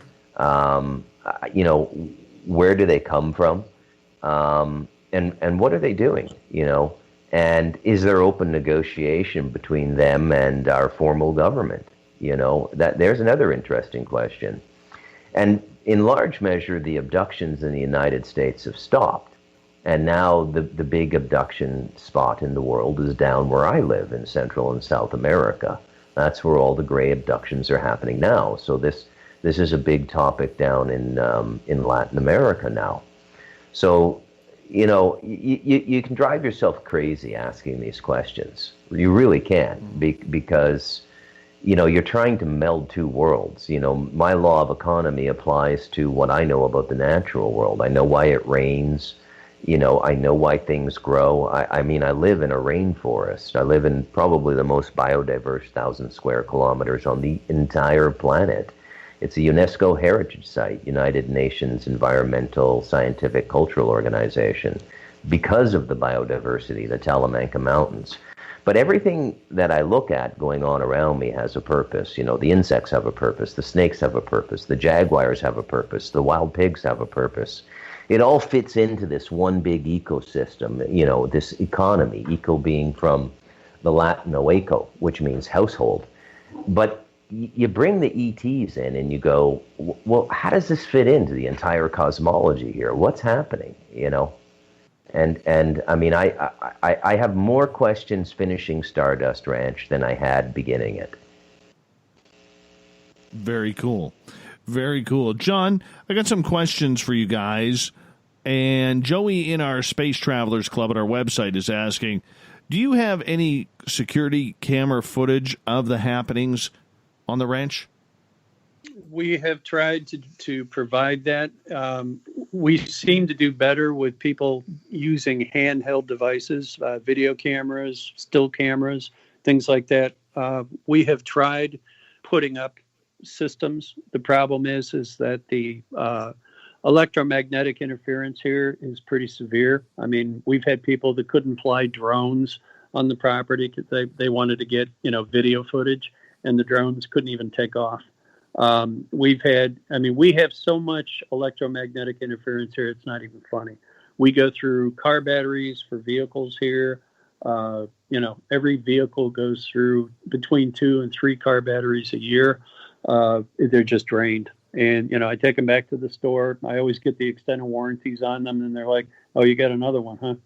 I'm like, yep. So, anything to do with electromagnetic stuff here, video cameras, anything that is, that we would put up like on roofs or put up, on poles or anything like that. We've had terrible luck with it. We'll get a little bit of,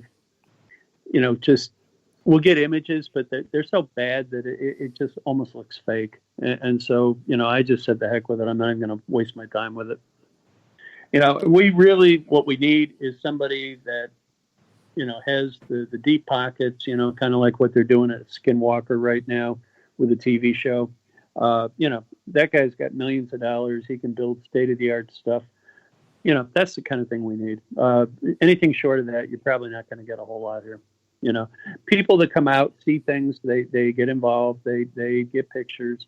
So far that's been probably the best way. I've gotten a couple of startling pictures of portals in the sky that opened up, lots of UFOs, lots of orb footage, things like that over the last, 20, 22 years. But in general, it needs somebody who's a lot more technically sophisticated than I am, and probably that has the emotional investment, the interest in it at this point, because I'm pretty much over it.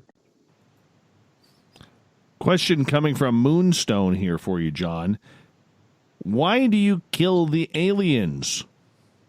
Well, if we didn't kill them, they kill dogs, they kill horses, they've, hurt myself and hurt my wife horribly. I mean, our bodies are full of scars, the whole works. It's one of those things. If somebody does despicable physical harm to you, you have a tendency to resist and fight back.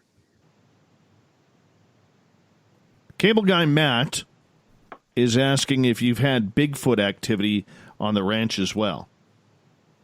Not to my knowledge. I mean, I have had Bigfoot activity in Oklahoma when I was there, but not here at the ranch that I'm aware of. I mean, people have suggested that some of the things that they've seen here remind them of Bigfoot stuff, but I personally, I've never seen anything. All right. And are you comfortable talking about the horse mutilations or no? I'm comfortable talking about anything you want to talk about. Okay. So with that, how many horses did you lose? We lost 3 horses over a period of about 2 years. And they were unbelievably precision done. I mean, it was as if somebody had used some kind of like laser or extremely precise, sharp surgical gear. They removed eyes, tongues, literally cored out the anus and pulled out organs.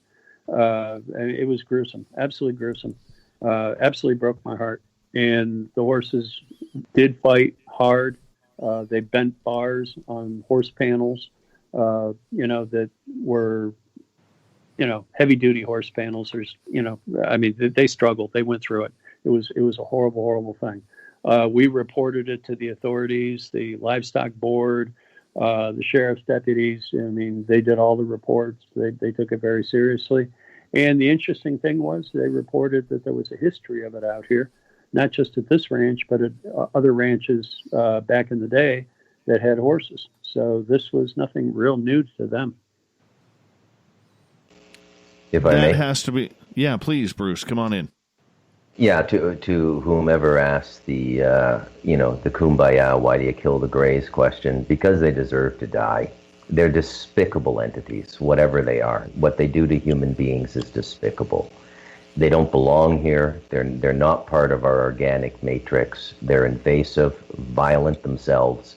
They don't kill human beings. I don't think whatever's governing them, whatever law they live under, allows them to kill human beings. But if you read the abduction literature, they can bring you to a point where you want to die.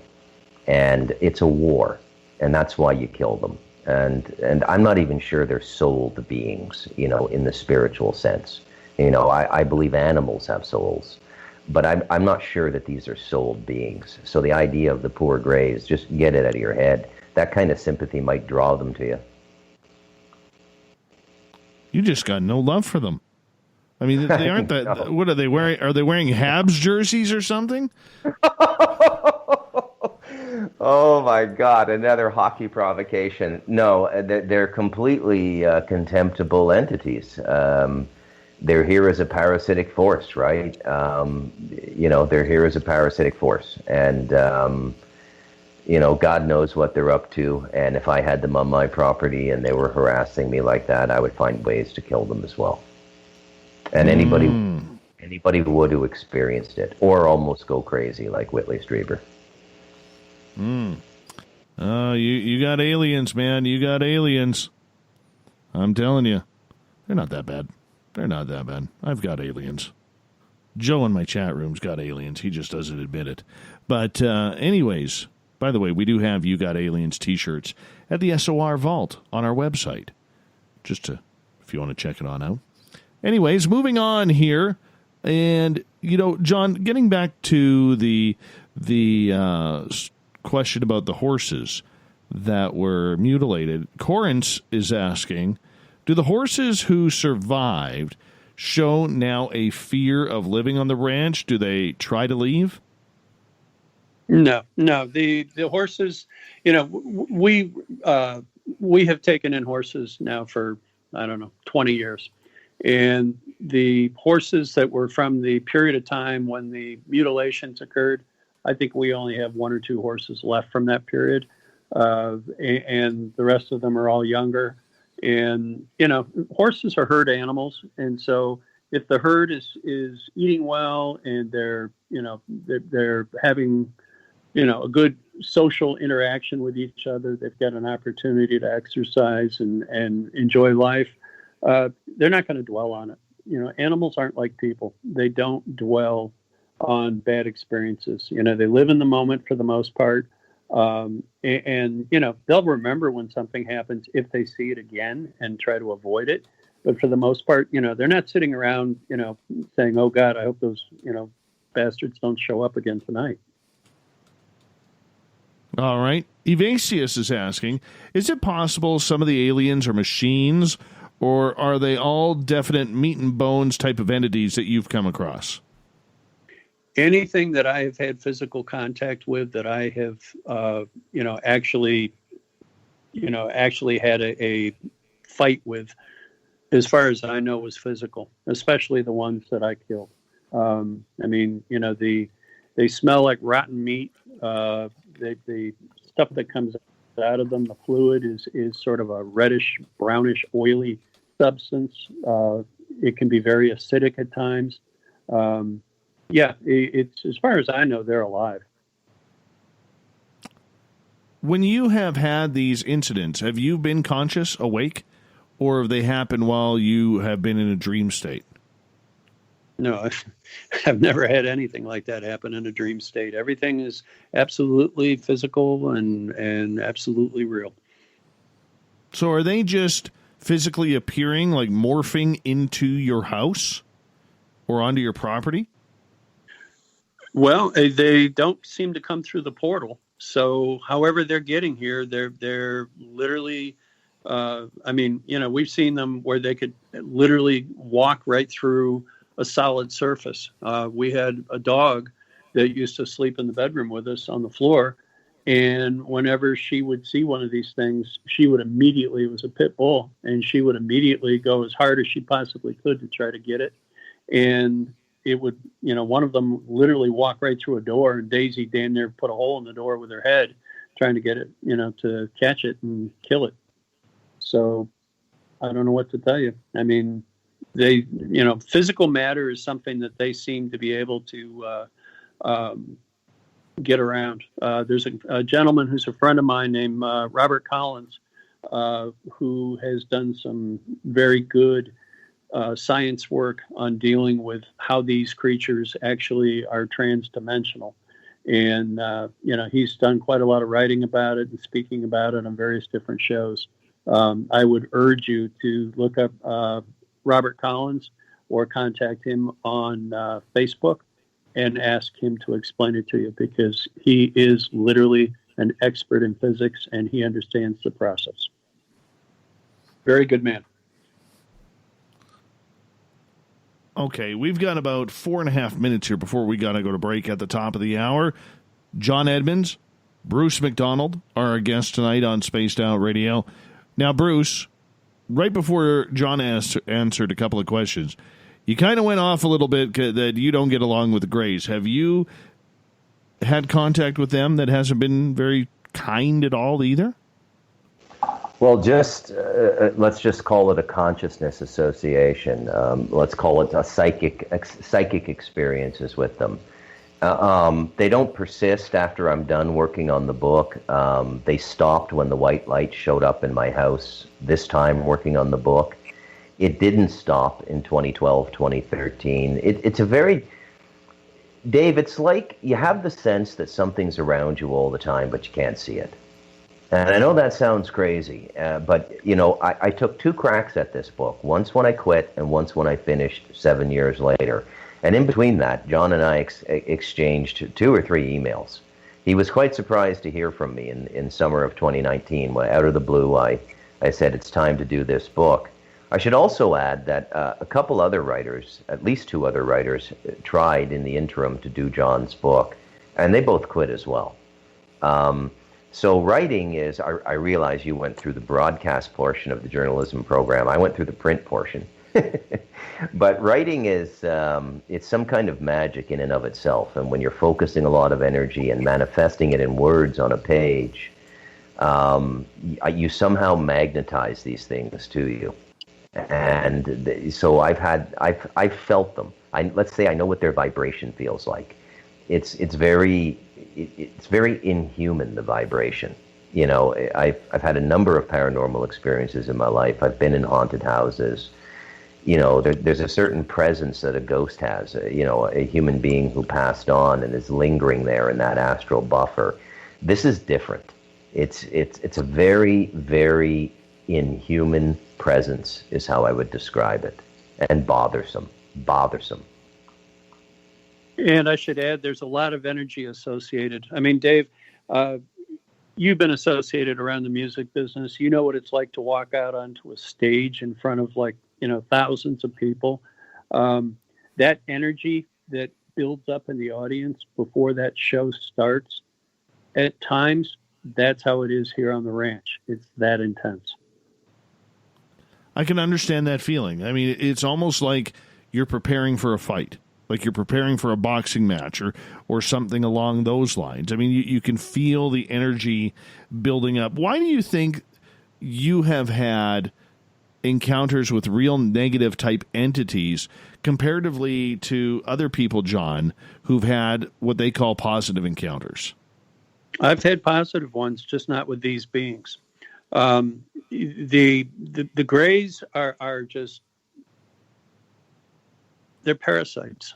They're just spiritual parasites. They live on fear. They are here for no good reason at all, as far as I can tell. You know, I mean, it's just, I can't think of one positive thing that's ever happened on this ranch that's associated with the Greys. You know, the only thing probably, I guess, that changed to me that was for the positive was that I became very aligned with who I was in terms of being a good man, being a good person, trying to really understand my own spiritual side. You know, that part has become a lot more powerful in my life. And I think it brought my wife and I closer together in terms of being able to, you know, feel like we could pretty much stand up through anything.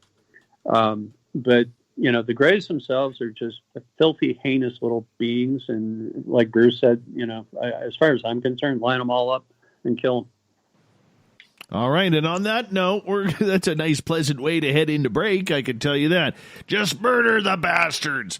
Yeah, the Greys we're talking about, all right? The Greys. Not people, not animals, just alien Greys. If you got Greys, and we're not talking the Greys on your hair or your chest or maybe some real unfunky ear hair, we're talking alien Greys. You got to get rid of them. You got to get rid of them. It's just plain and simple.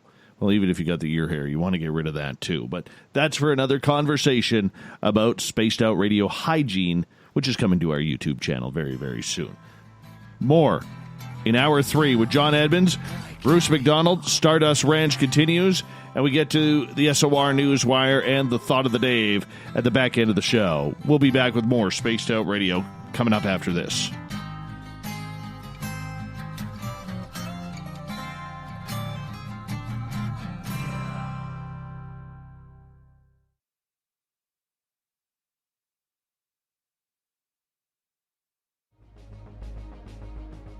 Hello everyone, this is Ryan Stacy from the Experiencer Support Association, otherwise known as TESSA.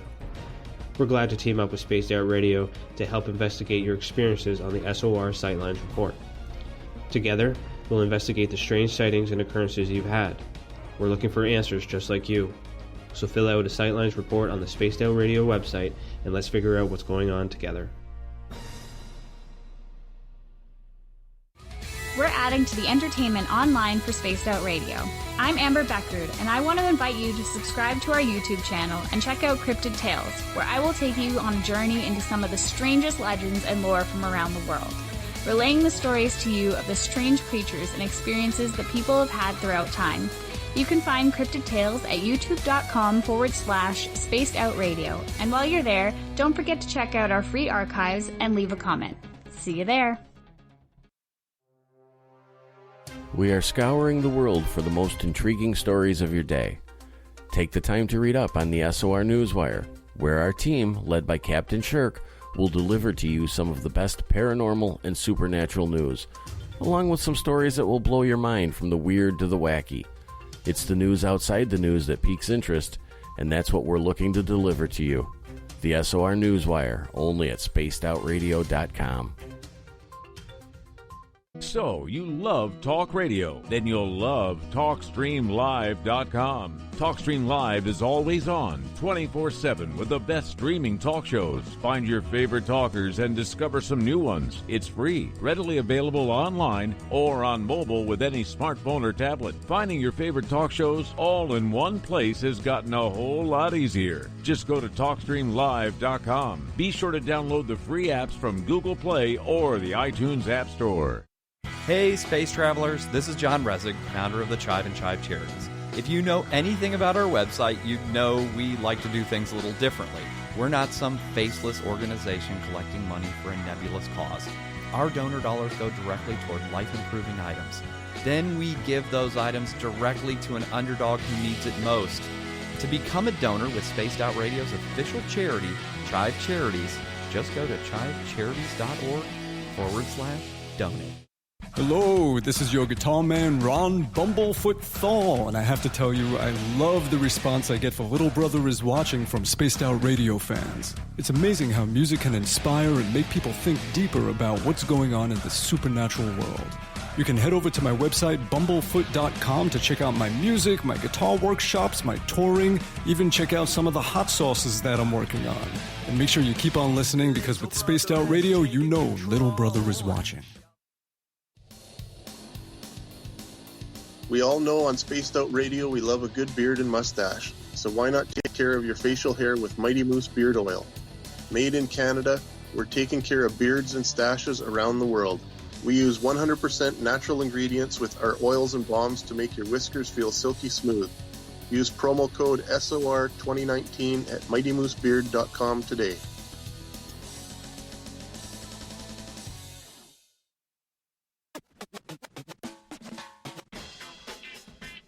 The SOR Vault is open for business, and do we have some cool swag for you to pick up? All you have to do is head over to our website and click on the SOR Vault. You have a variety of cool logos to choose from, and put them on anything you want. T-shirts, hoodies, hats, coffee mugs, you name it, we can get it to you. So do your shopping by supporting the store you love. Get your Spaced Out Radio swag at the SOR Vault today.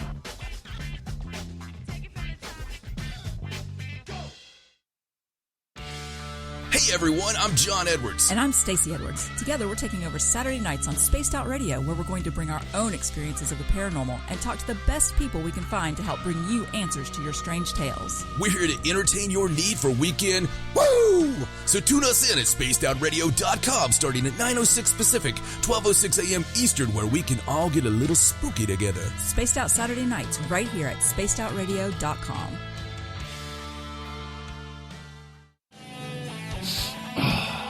I'm feeling a little spicy tonight. What to do? What to do? Why not get Bumblefuck? 4 million Scoville units of pure hard rock. Bumblefoot hot sauces come in 3 flavors. The burning Bumble. Tone it down a bit with Bumblicious and throw the sauce on everything. Spice it up. Bumble me, baby. Bumblefoot hot sauce. Get it today at kajans.com. Hello, space travelers. It's me again, Carl. Don't forget to join the Space Travelers Club for just $5 a month. And follow Spaced Out Radio on Twitter at Spaced Out Radio. Our Instagram, Dave Scott SOR.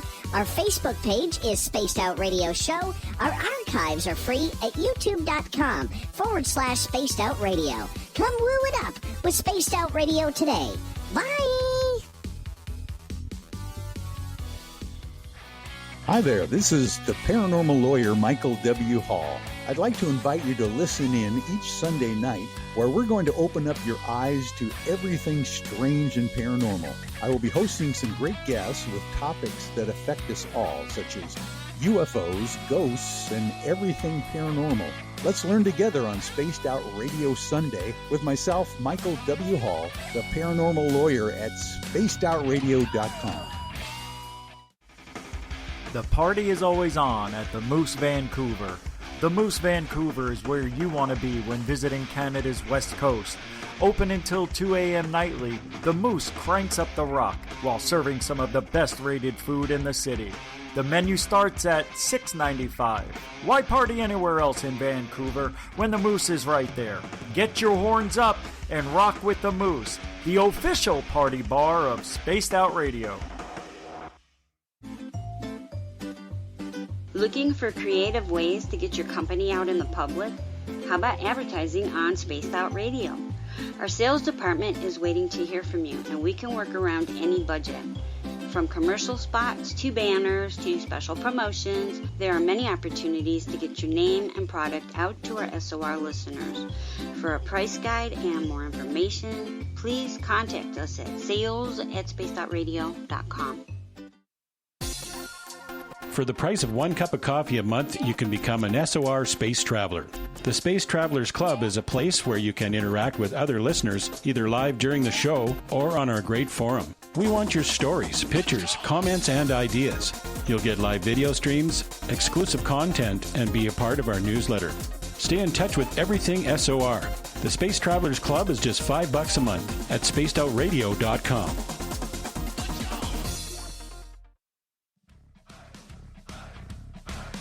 Would you like to connect with us?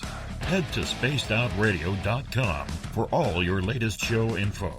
Now, back to Dave Scott and SOR. Third and final hour of Spaced Out Radio is underway tonight. I am your host, Dave Scott. Thank you so much for joining us. We really do appreciate it. We want to say hello. Hello, everyone.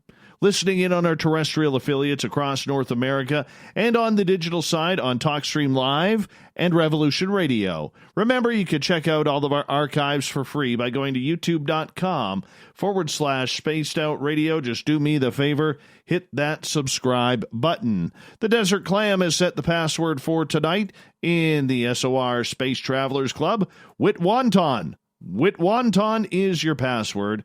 Use it wisely, Space Travelers, as the Clam sets the password each and every night, right here on Spaced Out Radio. Our website is spacedoutradio.com, where we have a plethora of features for you.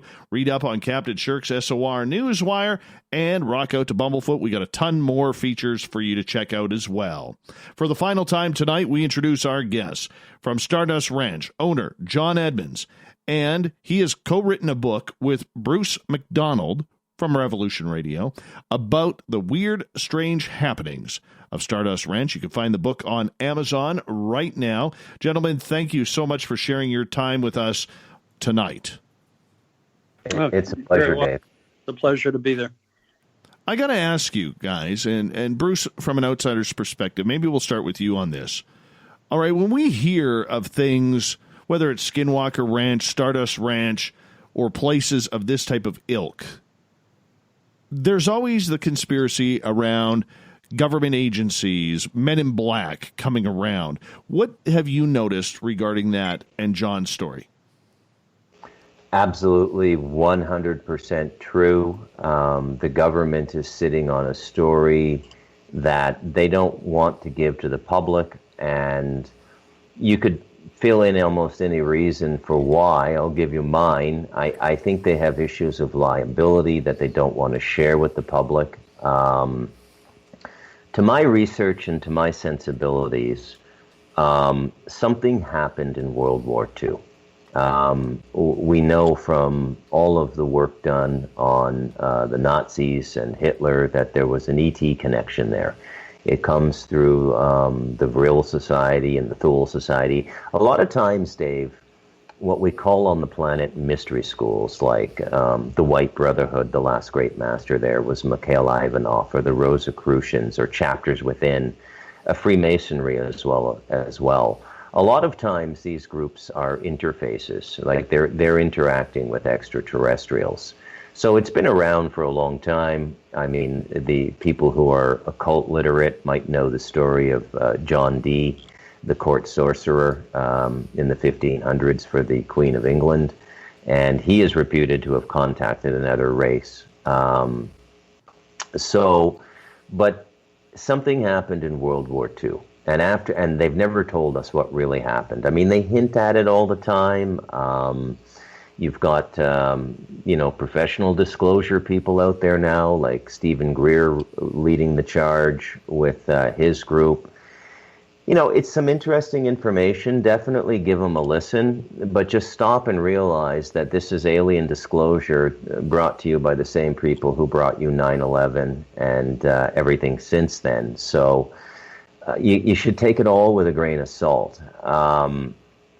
So what happened in World War II? Well, I'll tell you one thing from the book. There was a woman, she passed in 2017. Her name was Cynthia Crawford. She went public, and she alleges to be an alien hybrid created by the OSS, which was the progenitor of the CIA. And, she lived a long, good life. I've spoken to a number of people who knew her quite well. John knew her fairly well. I have another friend in London, England, who was one of her best friends for the last 10 years of her life.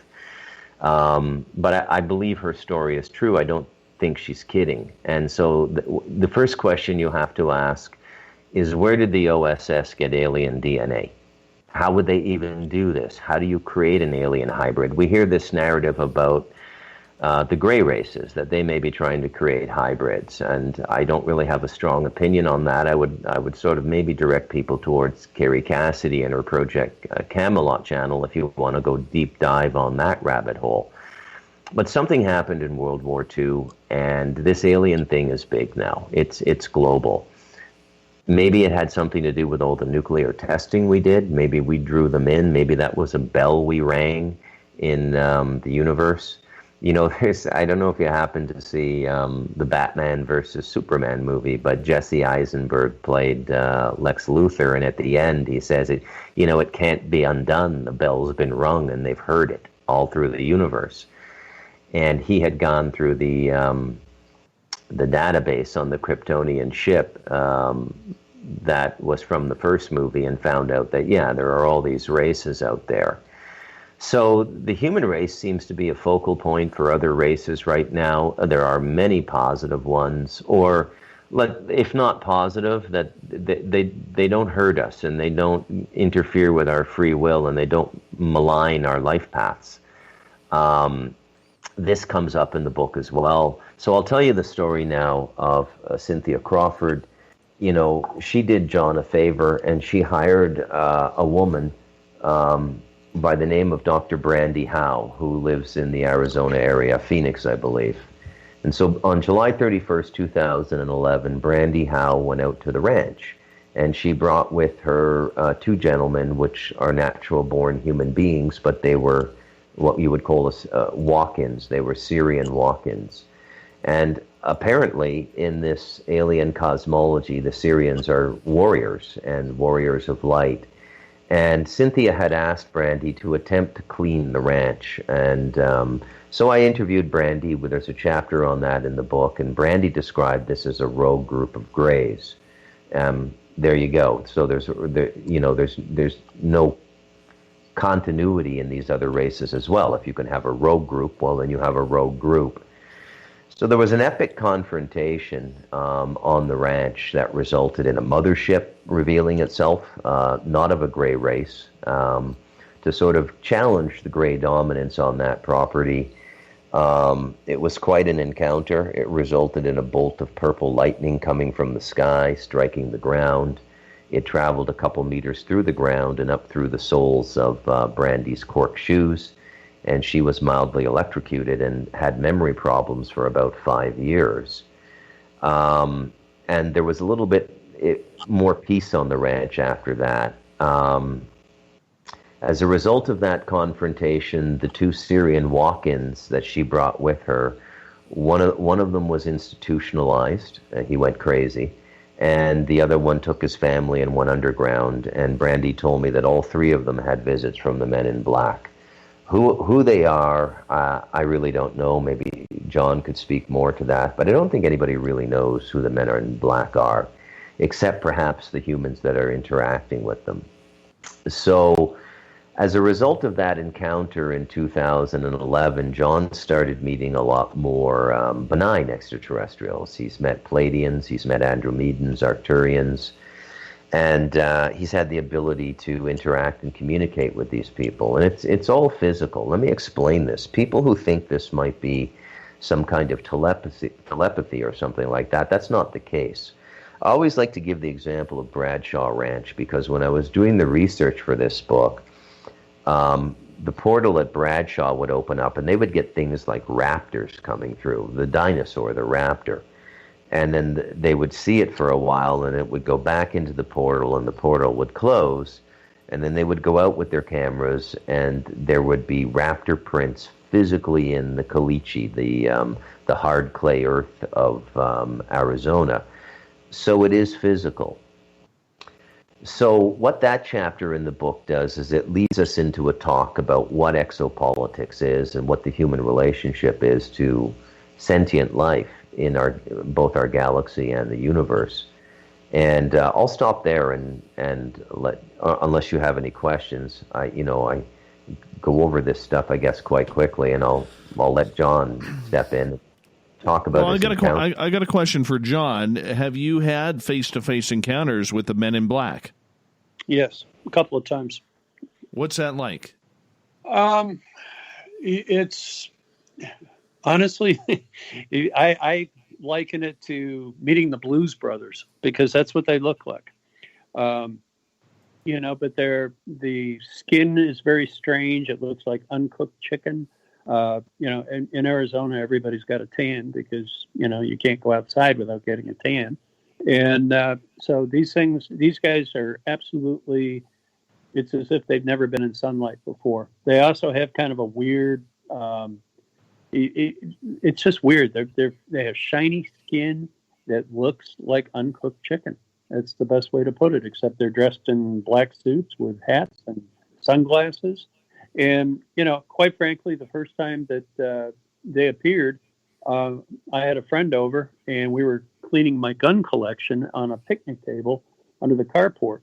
And both of them drove up in government-marked SUVs, got out, literally walked through our gates. And, we had big 8-foot-tall gates in front of the property. They didn't open them. They didn't do anything except literally, it was like they weren't there. They just walked right through them and walked, up the driveway. Well, I met them halfway down the driveway and asked them for identification and asked them what they wanted. And at that point, one of them looked at me and said, "You must stop reporting the information on the cause website that you keep reporting." And at that point, a gentleman that was known as the UFO attorney, Peter Gersten, had a website called the Cause website, and he used to go ahead and invite people to go ahead and put anything that was UFO or alien related reported on that website. And I used to actually put up a lot of information there about the things that we were experiencing here on the ranch. And literally, that was the one sentence this person or being said to me, and then it turned around and walked away with the other one, and that was it. That was the end of it. They walked right back through the gates, got into these SUVs, and drove away. Game over. And the SUVs had government plates. Yes. Did you feel like they were human? No. They didn't even feel like they were really...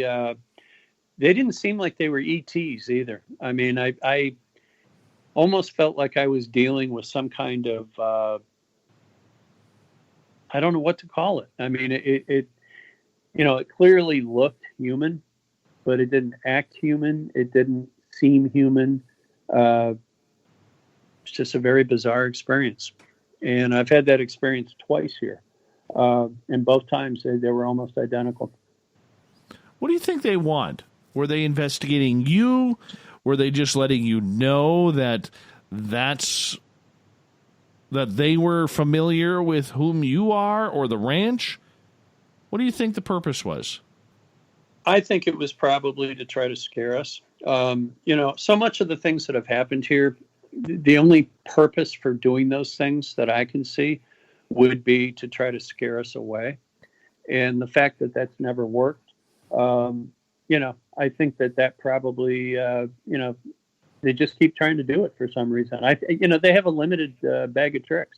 And, I don't know if it's government. I don't know if it's, some other entity of some kind. But I think there's only a certain number of things they can do that they've done in the past to other people and gotten the reaction they wanted. So they just keep trying to run through the bag of tricks and do the same things. And in our case, we do exactly the opposite, which is we just dig in harder. Have they ever been around that you know of while there is activity happening? No, not that I'm aware of. I mean, I know there's been government stuff out here. We've seen all sorts of helicopters. We've seen all sorts of, vehicles that were clearly military vehicles that were, in a group of like 8 or 10 of them that have showed up out here. They just literally drove right past the ranch and kept going south. We know there have been crashes out here. We don't know if they were military or whether they were ET or what, but we sure see a lot of things happening in the sky. And we've heard extreme explosions. We've seen we felt the ground shake, almost like an earthquake, and then afterwards, within maybe 2 hours, all these military vehicles were out there. So, they would literally close the road. You couldn't go out and drive down the road to follow them or anything else. So I know things happen. I just don't know what they were. Strange. Do you get a lot of drones over your house or over your property? Not recently. After I shot one down, that pretty much, kind of put the kibosh on drone activity here. Do you think that they are drones from the government, or do you think they are drones from curious people who hear your story and they want to see if they can see what's going on? Well, it's probably both. We get a lot of individuals that are very enthusiastic about coming to the ranch, even though they're not invited. We try to tell people, look, we live here, private residence, don't come out here. If you do, you climb over a fence, you might get shot. You're sick of it. You can tell by the tone in your voice. I'm Dave, there's nothing exciting about this anymore. I mean, 5-10 years ago, it was like I was still waiting for the great wake up call where I was going to suddenly, say to myself, oh, now I get it. I passed that. I've already had that experience. I understand what the whole thing's about. I understand what's going on, not just with this ranch, but many other places around the planet. We get it. That's what's in the book. And, it really, once you get to the point where you understand what it's all about, you just say to yourself, all right, well, you know what? Been there, done that. Now it's time to go and do something that's, much cooler. And I'm ready for that. I've been given a lot of information about various different types of technology and things that could really make a difference in this world. I want to go do it. I want to build it. Bruce, in your time that you have known John, how has he changed? He's more relaxed now, more centered as a man, more spiritually vibrant. In 2012, there was much more of the stress was in him of dealing with these things. He had just recently sent the samples out to Levengood, and there were the Levengood murders. There was a lot going on, and I think that especially with what happened after Dr. Brandy Howe went out in July of 2011, I think that's when John really began to have a sense that he needed to go public and take this stuff public and get a story out there and to try to get this information out there. Now, let's look at these 3 ranches, okay? Bradshaw, Skinwalker, and Stardust.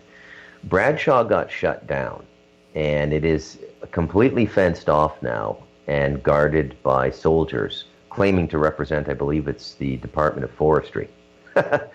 And so there's no access to Bradshaw. Skinwalker was in the hands of Robert Bigelow for, I think, a couple of decades, and that's Robert Bigelow of Bigelow Aerospace, a big name in private sector space, and a big name in the exopolitics world. And the TV series you're seeing now on Skinwalker Ranch is under the new owner. I believe he bought it last year. But, you know, that's all. Yeah. So, but both of those places are sort of quasi-government controlled. You know, I think that Brandon may have the best of intentions and everything, but, you know, I would characterize Bigelow as more read in than the average person because he's a billionaire in the space industry. I believe he's presently working on habitation in space, these flotation devices just outside the atmosphere that the astronauts can live in. But he's got a viable company and he's a billionaire. So this leaves Stardust. And John's really the only straight up human being without any government affiliations trying to tell his story and give his experiences. And he's met all these people in the exopolitics world over the years. He's met Robert Bigelow. He's met John Lear of the Learjet family, who was a frontman for Bigelow. And you know, so John is the human voice in this this trinity of ranches, and they're all on the same line of longitude as well. You asked me earlier in the interview what I think is going on there. Well, John's ranch is also on the 37th parallel series on YouTube. That will have very special significance to them.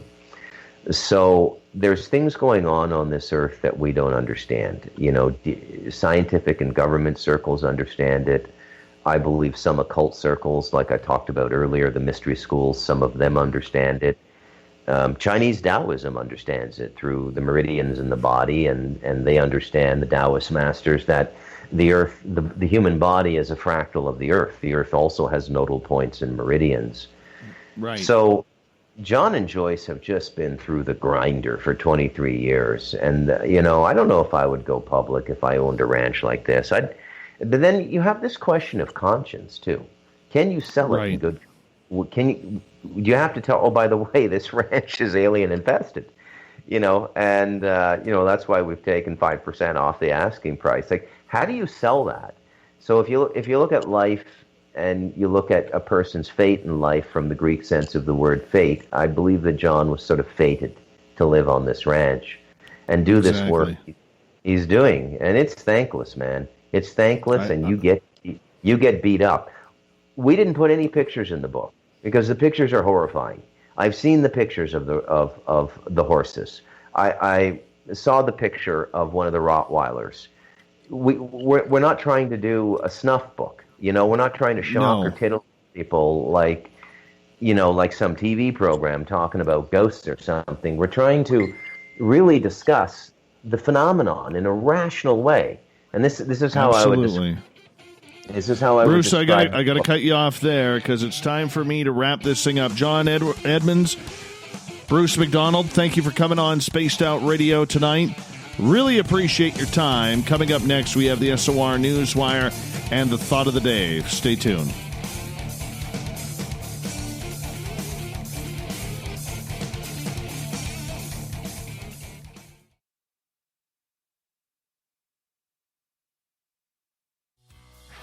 Hi there, this is the paranormal lawyer Michael W. Hall. I'd like to invite you to listen in each Sunday night where we're going to open up your eyes to everything strange and paranormal.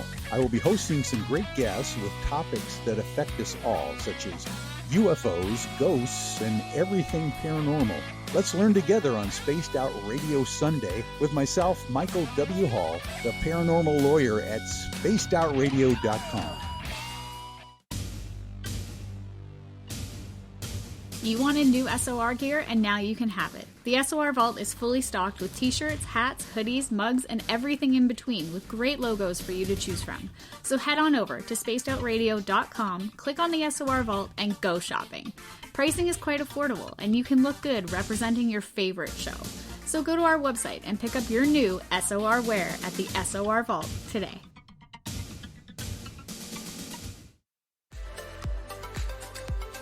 Are you looking for great advertising value for your company? Look no further than Spaced Out Radio. We have a multitude of places to get your name out there, including commercial ads during the show, special promotions, and banners on our website. Our audience is proven to support the companies that support our show. We can make your budget work for you. So for more information, please contact us at sales@spacedoutradio.com.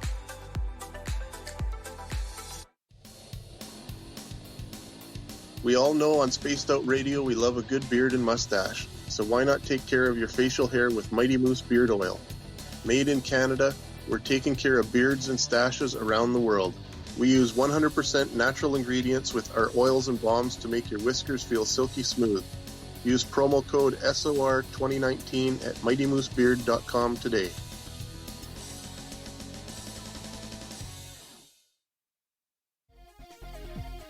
Hello, Space Travelers. It's me again, Carl. Don't forget to join the Space Travelers Club for just $5 a month and follow Spaced Out Radio on Twitter at Spaced Out Radio. Our Instagram, Dave Scott SOR.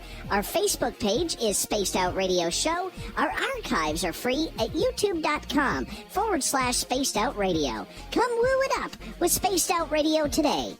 Bye! Need that weekend supernatural fix? Look no further than Spaced Out Saturday right here at spacedoutradio.com. I'm Stacey Edwards. And I'm John Edwards. Each Saturday night, Stacey and I are going to bring you the best in paranormal, cryptids, UFOs, you name it, and we're going there. It's all about the experience and to share the knowledge with all of you. So tune us in every Saturday night on Spaced Out Saturdays, starting at 9:06 p.m. Pacific, 12:06 a.m. Eastern, only at spacedoutradio.com. At spacedoutradio.com, we are keeping you up to date on all the news with the SOR Newswire. Captain Shirk leads the team that is bringing you the news of the day and exclusive stories on everything paranormal and supernatural. It's free to read, it's updated daily, and it's right there for you. The SOR Newswire is a one-stop shop for the news of the day. Check it out at spacedoutradio.com today.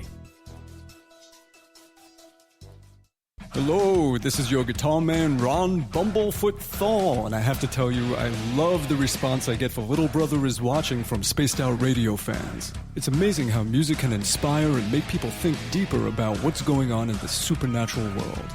You can head over to my website, bumblefoot.com, to check out my music, my guitar workshops, my touring, even check out some of the hot sauces that I'm working on. And make sure you keep on listening, because with Spaced Out Radio, you know Little Brother is watching. If you like it hot, real hot, then heat up your meals with Bumblefoot hot sauce. Get your Bumblefoot hot sauce today. The sauce, Bumblicious, and the 4 million Scoville unit Bumble. We're going in hot, real hot, coming out even hotter. Keep the milk nearby and tantalize your taste buds tonight. Bumblefoot hot sauce, available now at kajans.com.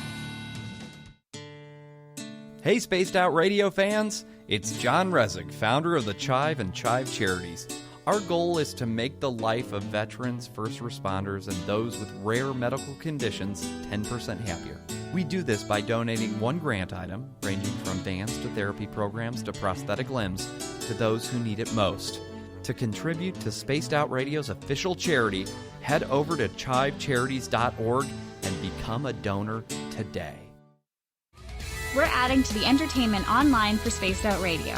I'm Amber Beckrud, and I want to invite you to subscribe to our YouTube channel and check out Cryptid Tales, where I will take you on a journey into some of the strangest legends and lore from around the world, relaying the stories to you of the strange creatures and experiences that people have had throughout time. You can find Cryptid Tales at youtube.com/Spaced Out Radio, and while you're there, don't forget to check out our free archives and leave a comment. See you there. cold drinks, great food, and the best music in Vancouver. The Moose Vancouver is the place to be, open until 2 a.m. nightly. Everything on the menu starts at just $6.95. Who serves food that cheap anymore? At the Moose, you'll never know who you'll run into. Rock stars, actors, athletes. It's the place everyone wants to be.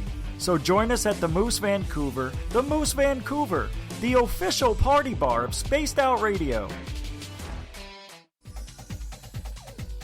Hey everybody, the SOR Space Travelers is open. For just $5 a month, you can hang out with Dave and our crew privately in our members-only section. With your signing, you'll receive newsletters on what's going on with Spaced Out Radio. You'll have direct contact with the host during the show in our chat, live streaming videos, and a great forum for your posts and more. Become a space traveler now at spacedoutradio.com.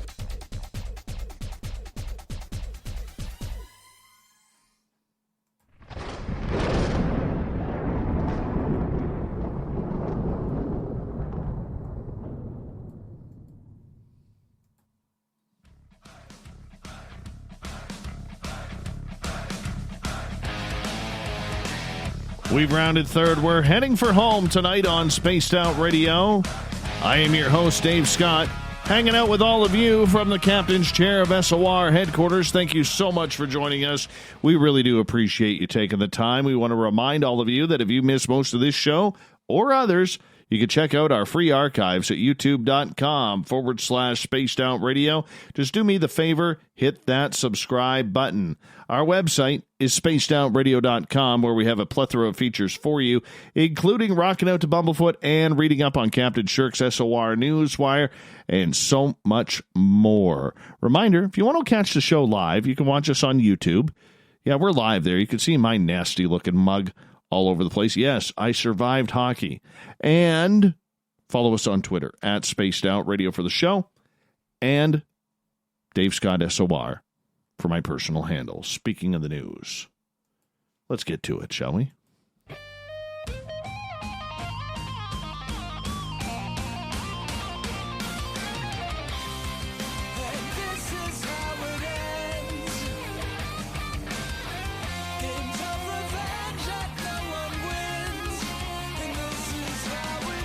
The news is always changing, which is why we bring you the SOR Newswire at the back end of every show. We get to the weird, the strange, the wacky, and sometimes downright awesome. Yeah, apparently earlier this week in a small village called Mage, just outside of Rio de Janeiro, Brazil, residents noticed a number of bus-sized objects flying in formation and at random speeds in the sky above their town. Many people pulled out their phones and began filming as Brazilian Army helicopters appeared and pursued the objects, one of which began to descend towards Earth very quickly, appearing to crash into the jungle, according to reports. Not long after that, a resident captured a video of a bright green light erupting into the sky from the area where the UFO went down. The next morning, Mage locals awoke to discover that the area had been cordoned off by a battalion from the Brazilian Army, and several explosions were heard in the early hours, which seemed to emanate from the crash site. Mage police were not allowed to access the area, according to local reports, and they deny that there was any activity at all. Civilian drones that have tried to approach the area have been shot down, and journalists who are trying to get anywhere near it have been arrested. All day, 5 military helicopters patrolled the skies, making sure that no one could approach the site. Of course, since this is 2020, just about everybody has a camera phone, so there were tons of videos of this event. In the following days, many videos were uploaded online showing these orbs flying in inexplicable zigzagging patterns across the sky, and then showing military helicopters patrolling the areas they don't normally do, showing the explosions and showing the stir around town that has really bolstered this event. But as fast as these videos were posted in places like Reddit, YouTube, Twitter, they were removed. Okay, this is where I start to question whether or not this is real, because the minute we get to, they were taken down, the government took them down, BS. Here comes the next line of the story. A coordinated and concerted censorship campaign was, and in brackets, likely still is underway to smear, disinform, and outright block certain perspective. No, they're not. Have you seen how many YouTube videos there are of UFOs? Okay, they're not being taken down. You're full of crap. All right, your website's a clickbait. I think we got duped on this one, Captain. I think we got duped. It sounded good until they gave that line. And this is a good lesson for you listeners out there. The minute you're on social media and you have these people who put up these videos, quickly watch this before the government takes it down. Right? That's where you know the UFO video, the Bigfoot video, the ghost video is all BS. I hate to be the bearer of bad woo, but this is bad woo. Bad woo. It's too bad. It's too bad because both Captain Shirk and I read that over a little bit and we're like, yeah, let's run this. We got duped. We got duped on that one. Don't fall for it. We almost did, but we caught the bastards. We caught them. A flock of wild turkeys recently invaded a quiet Mill Bay, Vancouver Island neighborhood, sending the community into an amusing buzz. Mill Bay residents Roger and Gail Anderson said that the rafter of approximately 9 wild turkeys first appeared in the neighborhood roughly 2 weeks ago. Roger says that one of the mid-November days, he went and checked on his mailbox, and when he turned around, the birds happened to be there. That's when they headed back to his home and said, hey, you got to check this out, to his wife. So they came back and, oh my gosh, there's wild turkeys, said Gail. I wonder if all Gales talk alike. Like, oh my gosh, there they are, Rob Zombies rocking out on the television. I don't know. Anyways, there was a bunch of wild turkeys on the road. They were following me back, so I come home and sit out on the veranda, and sure enough, I could hear them gobble, gobble, gobble, gobble, gobble. And another neighborhood resident, Carol Grant, Carol, she marks her territory in their neighborhood, said the touring turkeys visited her garden as well. They're eating out my flower pots. They're up the sidewalk. They're everywhere, said Carol. While the birds were in the neighborhood, some residents say the animals gorged themselves on the plant life. I'm glad they're gone, said Gail. Oh, she's mad. She's livid. We're all glad they're gone. I'm a huge gardener, and I was just concerned about the pecking and digging. I was about to call their manager. Oh, she almost went on full Karen there. Anyways, residents say that the turkeys stayed in the area for about a week before mysteriously disappearing, probably on someone's plate. The Andersons say the Cowichan Valley Regional District told the neighborhood that the 2 groups of wild turkeys live in the Shawnigan Lake area, beautiful area, lots of Bigfoot sightings around there, and that the rafter that appeared in Mill Bay was likely one of these groups. Our planet wears its magnetic field like an oversized coat that just won't sit comfortably. No, it's always got to move around and, bug it. Anyways, where were we here? All that sliding means that the North Magnetic Pole is destined to move closer and closer to Siberia's coastline over the next coming decade.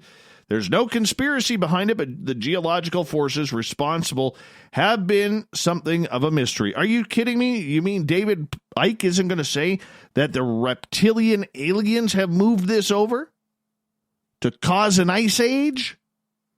Now, we might be a little closer to understanding what is going on because there's a study happening for the last 20 years of satellite data finding that monolithic competition between the 2 lobes of differing magnetic force near the core is likely behind the pole's wanderlust. When the precise position of Earth's magnetic north was located for the first time back in 1831, it was squarely in Canada's corner of the Arctic, but no, the Russians aren't taking it over from us. And just like good old Canadians, we're just like, take it. What the hell? Go for it. Just take it. Doesn't matter. Yeah, it's moved. On its current trajectory, we can expect it to be anywhere between 390 and 660 kilometers further along its journey in about 10 years. The rapid displacement is a concern for navigation systems that rely on pinpoint calculations of the pole's calculations, forcing the U.S. National Geophysical Data Center to fast-track its usual updates to the World Magnetic Model last year. What the world really needs is a solid idea of the physical mechanisms behind this displacement. Why are people not offended or protesting the magnetic pole moving, screwing up everything? GPS is screwed. It's screwed. The poll's heading lines up neatly with two anomalies called negative and magnetic fluxes, one deep beneath Canada and the other one below Siberia. The importance of these two patches is determining the structure of the field close to the North Magnetic Pole and has been well known for centuries. These large lobes of magnetism grow and shrink with time, having a profound effect on the magnetic field we perceive on the surface. Oh, isn't that nice? Isn't that nice? Wildlife charity RSPB says it's been overrun by reports of birds of prey being illegally killed since the lockdown. Species of raptors that have been targeted include hen harriers, peregrine falcons, red kites, goshawks, buzzards, and a barn owl. The wildlife charity described the crimes as orchestrated. It said the vast majority had connections with shooting estates or land managed for shooting. Some raptors are known to feed off of pheasant and grouse chicks. The head of the RSPB's investigation unit, Mark Thomas, has said the Wild West out in the countryside right now. He said people want to kill all the birds of prey that have been emboldened by the absence of walkers and hikers. He said the huge surge correlates exactly with the date the lockdown was imposed. Great. COVID-19 shoots bullets now. The wildlife charity alleges that the incidents are overwhelmingly connected with land managed for sport shoots. Raptors prey on bird species that have been specifically reared to be killed, like grouse and pheasant. All right, good stuff. It's kind of cool. So if you're in Vegas right now and you hear that real loud sound under the ground, that's because the tunnels for Elon Musk's underground transportation system in Vegas have been finished. Musk's Boring Company, which is separate from Tesla, completed construction on the second and two tunnels beneath the Las Vegas Convention Center, according to a press release. Drilling on the first tunnel was completed in February. The tunnel system will now be called the Convention Center Loop, according to the press.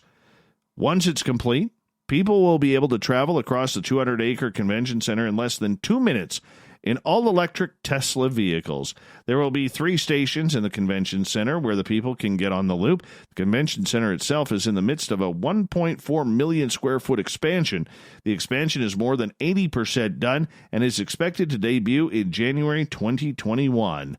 The milestone not only helps us usher in the future of transportation in Vegas, but it signals the destination's ability to push through during trying times and continue to meet the evolving needs of our visitors, said Steve Hill, the CEO and president. Las Vegas continues to break through the boundaries, and we look forward to offering this of its first-of-its-kind solution to the other convention's attendees. How about finishing the casinos that are not finished on the Vegas Strip? There's that big blue one there. It's been sitting there for 20 years. Let's finish it. Finish it. U.S. pilot has been arrested in Singapore for what he admitted to poor judgment in breaking a quarantine order to buy medical supplies. He's the first foreigner arrested in Singapore for breaching its restrictions. FedEx pilot Brian Yergin of Alaska was sentenced to 4 weeks Wednesday after he pleaded guilty to leaving his home for 3 hours to buy masks and a thermometer. Yeah, apparently there, more than, there's a picture blocking part of this paragraph. The tiny city-state has strict penalties for those who breach quarantine rules, don't wear masks in public, or fail to adhere to social distancing measures. Quarantine violators face up to 6 months in jail and up to 10,000 Singapore dollars or $7,000 American, or both. Tan said Yergin and his 2 co-pilots were taken to the airport hotel to serve their 14-day quarantines. Upon arriving from Sydney on April 3rd, it was required because they stated in their health declarations that they had visited China, Hong Kong, Macau, Japan, and the United States in the 2-week period before their arrival. Health officials checking on Yergin found him missing from his room on April 5th. Yergin told the court that he took the metro downtown to buy a thermometer and a few boxes of masks before he was flying home on April 6th. Tan said Yergin needed the items because they were short supply back home and his wife had been ill. Yergin's wife had breathing difficulties but tested negative for the virus in March. Oh, weird. All right, moving on. Let's go to this one. A group of Indigenous leaders have struck an unprecedented deal with Canada's government to resolve a dispute over territorial rights near the site of a controversial pipeline project which provoked fierce protests.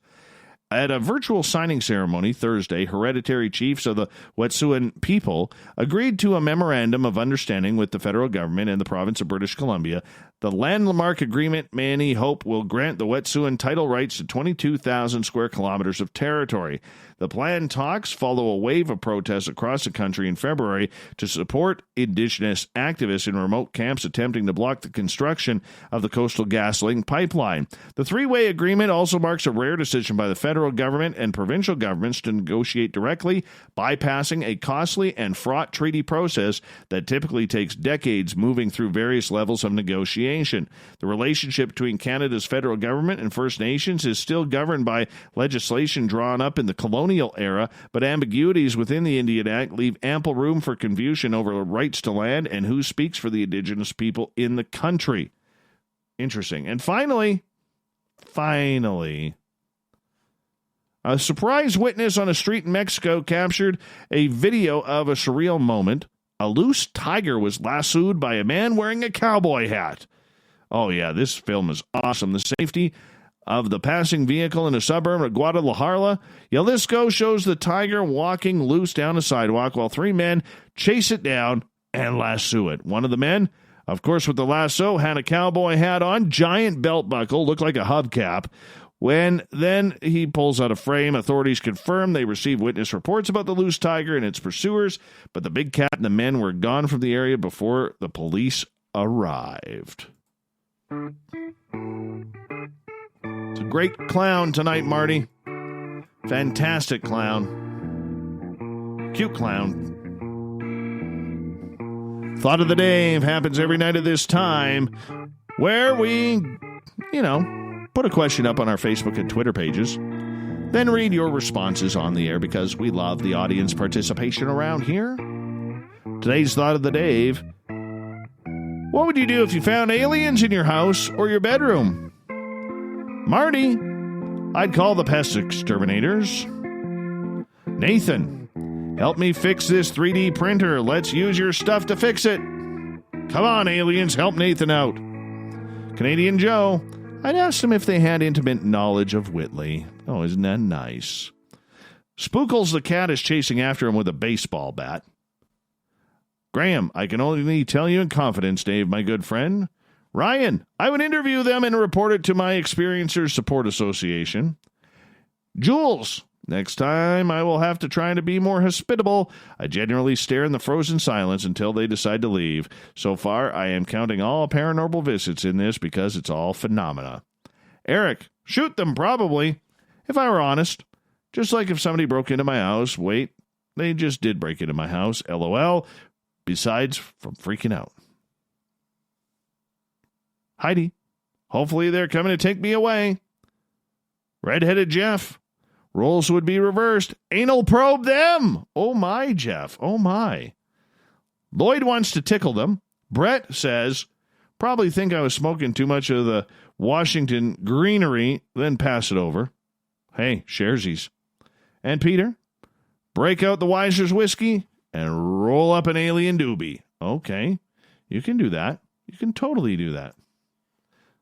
Let's see what else people are saying. Jake: trying to make friends after I clean the crap out of my pants. Ron: I'd be offering them a drink.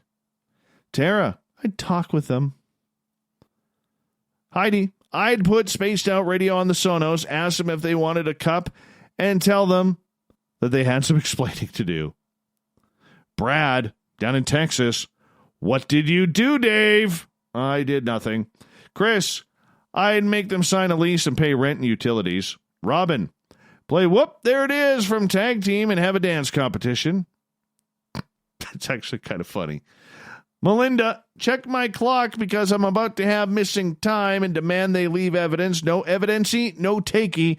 Dem's the rules. Debbie: I had one my daughter saw in our home. Nothing you can do. They come and go as they wish. Serena: I've had it happen more than once in meditation as well as some conscious events. Meditation events were non-physical, telepathic contacts, but with an energy presence that was palpable. Matthew was told COVID is in my backyard. Sparky, good old Sparkles.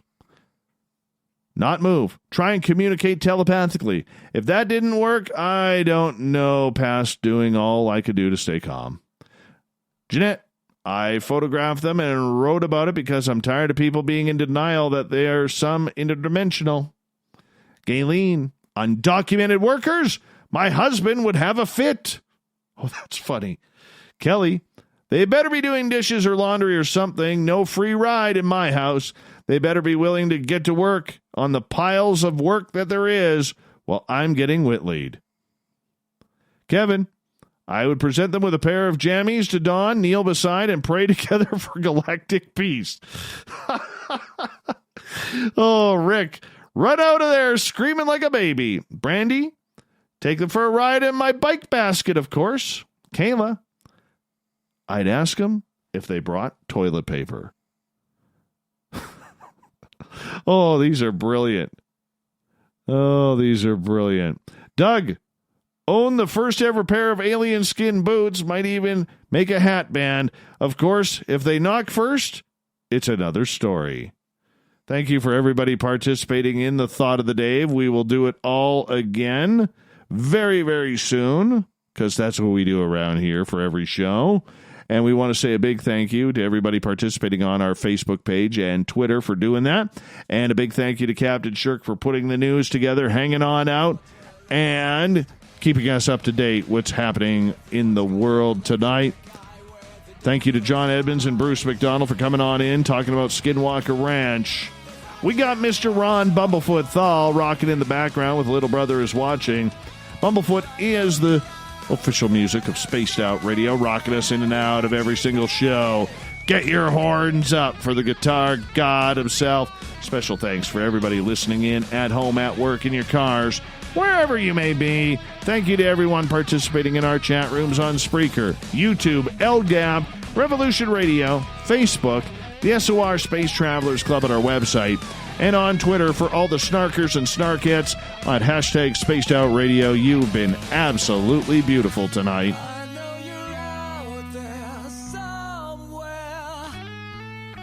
Remember, this show is copyright by Spaced Out Radio and SOR Media Ventures Limited. Thank you so much for choosing to share your evening with us, because together, my friends, we own the night. Mr. Bumblefoot, we need a favor. We need you to take us home.